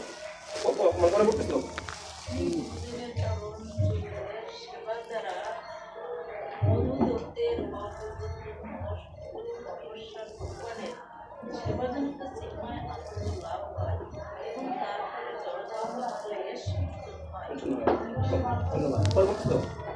অল্প সুদৃষ্টি সম্পন্ন ব্যক্তিদের পক্ষে বৈকুণ্ঠ পথগামী শুদ্ধ ভক্তদের সেবা করার সুযোগ লাভ করা দুষ্কর। শুদ্ধ ভক্তেরা সমস্ত দেবতাদের দেবতা এবং সমস্ত জীবের নিয়ন্ত্রণকারী পরমেশ্বর ভগবান মহিমা সর্বসময় লাভ করে। তো এখানে তো বুঝে যাচ্ছে এগুলো স্পষ্টভাবে যে অল্প সুখ সম্পন্ন ব্যক্তিদের পক্ষে কি ভগবানের সেবা লাভ করা কি অত্যন্ত কঠিন। আমরা যে বলি কি জানি শ্লোকটা প্রথমে মহাপ্রসাদ শ্লোকটা, মহাপ্রসাদের গোবিন্দে স্বল্প পূর্ণ বিশ্বাস নইব, যারা স্বল্প পূর্ণ তাদের বিশ্বাসী তৈরি হবে না প্রসাদের প্রতি, ভগবানের প্রতি। তো মানে এটা তো অনেক সৌভাগ্য বিষয় যে আমরা কি ভগবানের প্রসাদন পাচ্ছি। পরবর্তী শ্লোক। এরপরের থেকে আচ্ছা বলে যান, এরপর থেকে একটু কম আছে। করার পর এবং ইন্দ্রিয় সহ বিরাট স্বরূপ প্রকাশ করার পর পরমেশ্বর ভগবান তাকে প্রবেশ করেন। ছেড়ে দেবেন আর 5 মিনিট বসে দেবো। আমারও ক্লাস আছে আরেকটা, আমার 10:30 বাজে 11 পর্যন্ত বলছি আজকে। ছেড়ে দেবেন 15 মিনিট। না আজকে মিটিং আছে এখানে, এরপর থেকে 11 ঘন্টা হবে বলছে। আজকে আগে ছেড়ে দিতে বলছে, আজকে 10 মিনিট আগে ছাড়তে হবে। কোথায় তার আগে ও পড়েন একজনকে হ্যাঁ 22 অল্প, হ্যাঁ 21 পড়া হয়েছে, 22 পড়ুন। কারণ আদর্শাই কারণ সমুদ্র সাই পুরুষবতারকে বলা হয় জড় সৃষ্টি আদি পুরুষ এবং তার বিরাট রূপের মধ্যে লোকসমূহ এবং তাদের অধিবাসীগণ বিরাজ করে। তার বহু সহস্র সত্য পদ রয়েছে। পরবর্তী শ্লোক। হে মহান ব্রাহ্মণ, আপনি সেই বিরাট পুরুষের ঠিক আছে, সমস্যা নাই। আরেকজন পড়ুন। হে মহান ব্রাহ্মণ, আপনি সেই বিরাট পুরুষের সময় ইন্দ্রিয়ের বিষয় 10 প্রকার সম্বন্ধে গণনা করেন। এখন আপনি দয়া করে বিশেষ বিশেষ বর্ণের বিভিন্ন বিভূতি সম্বন্ধে বিশ্লেষণ করুন। আমি একটু লিঙ্ক দিই। আমাদের অ্যাকচুয়ালি শুরু হয়েছিল কি দিয়ে? বিদুর মৈত্রীয় সংবাদ। পরবর্তী অধ্যায়ে বিশ্বরূপের সৃষ্টি কথাগুলো কিন্তু আসছে, বিশ্বরূপের সৃষ্টি থেকে কথাগুলো আসছে না, বিশ্বরূপের সৃষ্টি থেকে কিন্তু শুরু হয়েছে। তো বিশ্বরূপের সৃষ্টি করার পর বিদুরের প্রশ্ন জেগেছে যে ভগবান তো মায়ার ঊর্ধ্বে, তো তিনি কীভাবে মায়াতে কাজ করেন। তখন প্রশ্নগুলো থেকে আমরা এতক্ষণ কি শুনলাম? বিদুর এবং মৈত্রী ঋষি যে প্রশ্নগুলো চলেছিল, এখন আবার কি সেই পুনরায় ওই বিশ্বরূপের আমরা চলে আসলাম। বিশ্বরূপের ষষ্ঠ অধ্যায়, সেখানে প্রথম প্রশ্ন ছিল যে কি, যে এখন দেখেন যে 22 শ্লোক তাৎপর্যে যে কারণ সাই বিষ্ণু পুরুষোত্তমকে বলা হয় জৈরশ্রেষ্ঠ আদি পুরুষ, হ্যাঁ, মহাবিষ্ণু বলেন যাকে। তার বিরাট রূপের মধ্যে লোকসমূহ এবং তাদের অধিবাসীগণ বিরাজ করেন, তার বহু সহস্র হস্তপথ রয়েছে। তো তাৎপর্যে একটা করছেন যে প্রথম পুরুষ হচ্ছেন কে? বিষ্ণু। দ্বিতীয় পুরুষ কে হচ্ছেন? তৃতীয় পুরুষ হচ্ছেন কি? তার থেকে কে সৃষ্টি হয়েছে? ত্রিলোকশায়ী বিষ্ণু, যার মধ্যে বিরাট পুরুষের ভাবনা কি হয়, শুরু হয় বিষ্ণুর মধ্যে। বিরাট পুরুষ হচ্ছেন ভগবানের সেই বিশাল বিশ্বরূপ, যার মধ্যে বিকাশপ্রাপ্ত সমস্ত গ্রহসমূহ এবং অধিবাসীগণ বাসমান। আপনারা দেখবেন গীতাতে ভাগবত বিরাট কিন্তু নিত্য নয়, সেটা কি ক্ষণস্থায়ী। কেন? কারণ বিরাট পুরুষ হওয়ার পরে এর মধ্যে আবার ভগবান কি করেন? প্রবেশ। তাৎপর্য শ্লোকের আগে পেয়েছেন ভগবান কি করে? প্রবেশ। দেন বিরাট পুরুষ কি হয়? সক্রিয় হয়। সুতরাং বিরাট পুরুষ কিন্তু অনিত্য, কাল্পনিক না, অনিত্য। হ্যাঁ 23 নাম্বার হে প্রভু, আমি মনে করি যে পড়েছেন 24 নাম্বার। হ্যাঁ বলেন। আমি মনে করি যে এই সকল বিভূতিকে পুত্র পৌত্র পৌত্র এবং কুটুম্বগণ সহ বিভিন্ন ধর্মান্য পূজাসমূহের অবস্থান এবং তাদের দ্বারাই এই বিশ্ব ব্রহ্মাণ্ড জাগ্রত হয়েছে। হে বিদ্যান ব্রাহ্মণ, আপনি দয়া করে বলুন, দেবতাদের নায়ক প্রজাপতি ব্রহ্মা কিভাবে অনন্তরের নেতা বিভিন্ন মনুদের নিযুক্ত করেন? দয়া করে মনুদের কথা এবং তাদের বংশধরদের কথাও বর্ণনা করুন। বুঝতে পারছেন তো? এটা আর্থিক বিষয়। এর পরবর্তীতে হে মৈত্র, পৃথিবী এবং তার ঊর্ধ্বে ও নিম্নে যে লোকসমূহ বর্তমান, তাদের আকার, অবস্থান এবং পরিমাণ দয়া করে বর্ণনা করুন। তো এখানে এই তাৎপর্যে একটা অংশ বলা হচ্ছে যে ভগবানের ভক্ত কেবল ভাবুক নন। দেখবেন এটা কিন্তু আমাদের জন্য শিক্ষা একটা। ভগবান ভক্ত কেবল কি নন পেয়েছেন? ভাবুক নন, যা কখনো কখনো অল্প কিছু মানুষরা কি মনে করে একজন ভক্তরা কি ভাবুক? ভাবুক মানে কি ভক্ত? মানে যদি ভক্তদের কি ভাবিস্তর আছে না, প্রেমস্তর আগে স্তরটা কি ভাবিস্তর। ভাবিস্তর ভাবুক কিন্তু এক বিষয় না। তো দূর থেকে বলে ভক্তরা কি অনেক সময় ভাবুক, দূর থেকে মনে হতে পারে না, কিন্তু অ্যাকচুয়ালি ভক্তরা কিন্তু কি ভাবুক না, তারা অত্যন্ত ব্যবহারিক। এটা বলছে যা কখনো কখনো মনে করে থাকে, তাদের ভাবনাটা কি এটা কি ব্যবহারিক, প্র্যাকটিক্যাল। তারা সবকিছু সম্বন্ধে বিভিন্ন সৃষ্টির ওপর ভগবানের আধিপত্য সম্বন্ধে পূর্ণরূপে কি অবগত। তারা একদম প্রত্যেক বস্তু যথার্থ কি ব্যবহার করতে জানেন। কারণ তারা জানেন প্রত্যেক বস্তু কার ভগবানের লাগাতে হবে কি ভগবানের সেবা, সে সন্তান হোক, স্ত্রী হোক, স্বামী হোক, আর যাই হোক। এটা হচ্ছে কি আর বিষয়। পরবর্তী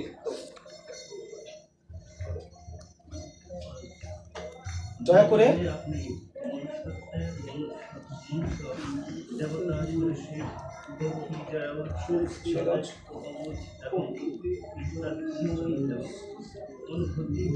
সাতাশটা বাস 28 নম্বর এরপরে দয়া করে প্রকৃতির এই মনের অবদান ব্রহ্মা বিষ্ণু এবং মহেশ্বর বর্ণনা করুন। এ পর্যন্ত পরমেশ্বর ভগবানের অবদান এবং তার উদ্ধার কার্যকলাপ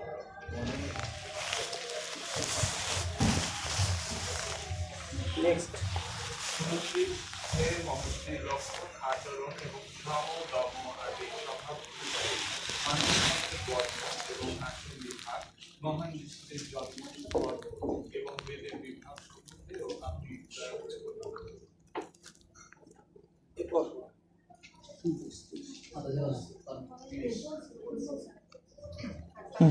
শ্লোক 30 অনুবাদ। আপনি দয়া করে বিধিবিধান সহ যজ্ঞের বিস্তার, অষ্টাঙ্গ যোগের পন্থা, নৈষ্কর্ম জ্ঞান, সাংখ্য দর্শন এবং ভগবত ভক্তি পন্থা বর্ণনা করুন। দেখবেন এখানে মানে বিষয় উল্লেখ করেছে যে তন্ত্র, আমরা তন্ত্র বলতে কি তান্ত্রিক বুঝি না অনেক ক্ষেত্রে। তো এখানে তাৎপর্য হচ্ছে যে তন্ত্রটাকে আসলে তান্ত্রিক, এটা একটা আমাদের মানে ভ্রান্তি। তন্ত্র বলতে বোঝানো হচ্ছে শ্রী নারদ মুনি কর্তৃক সংকলিত ভগবত ভক্তির বিজ্ঞান, ভগবত পন্থা।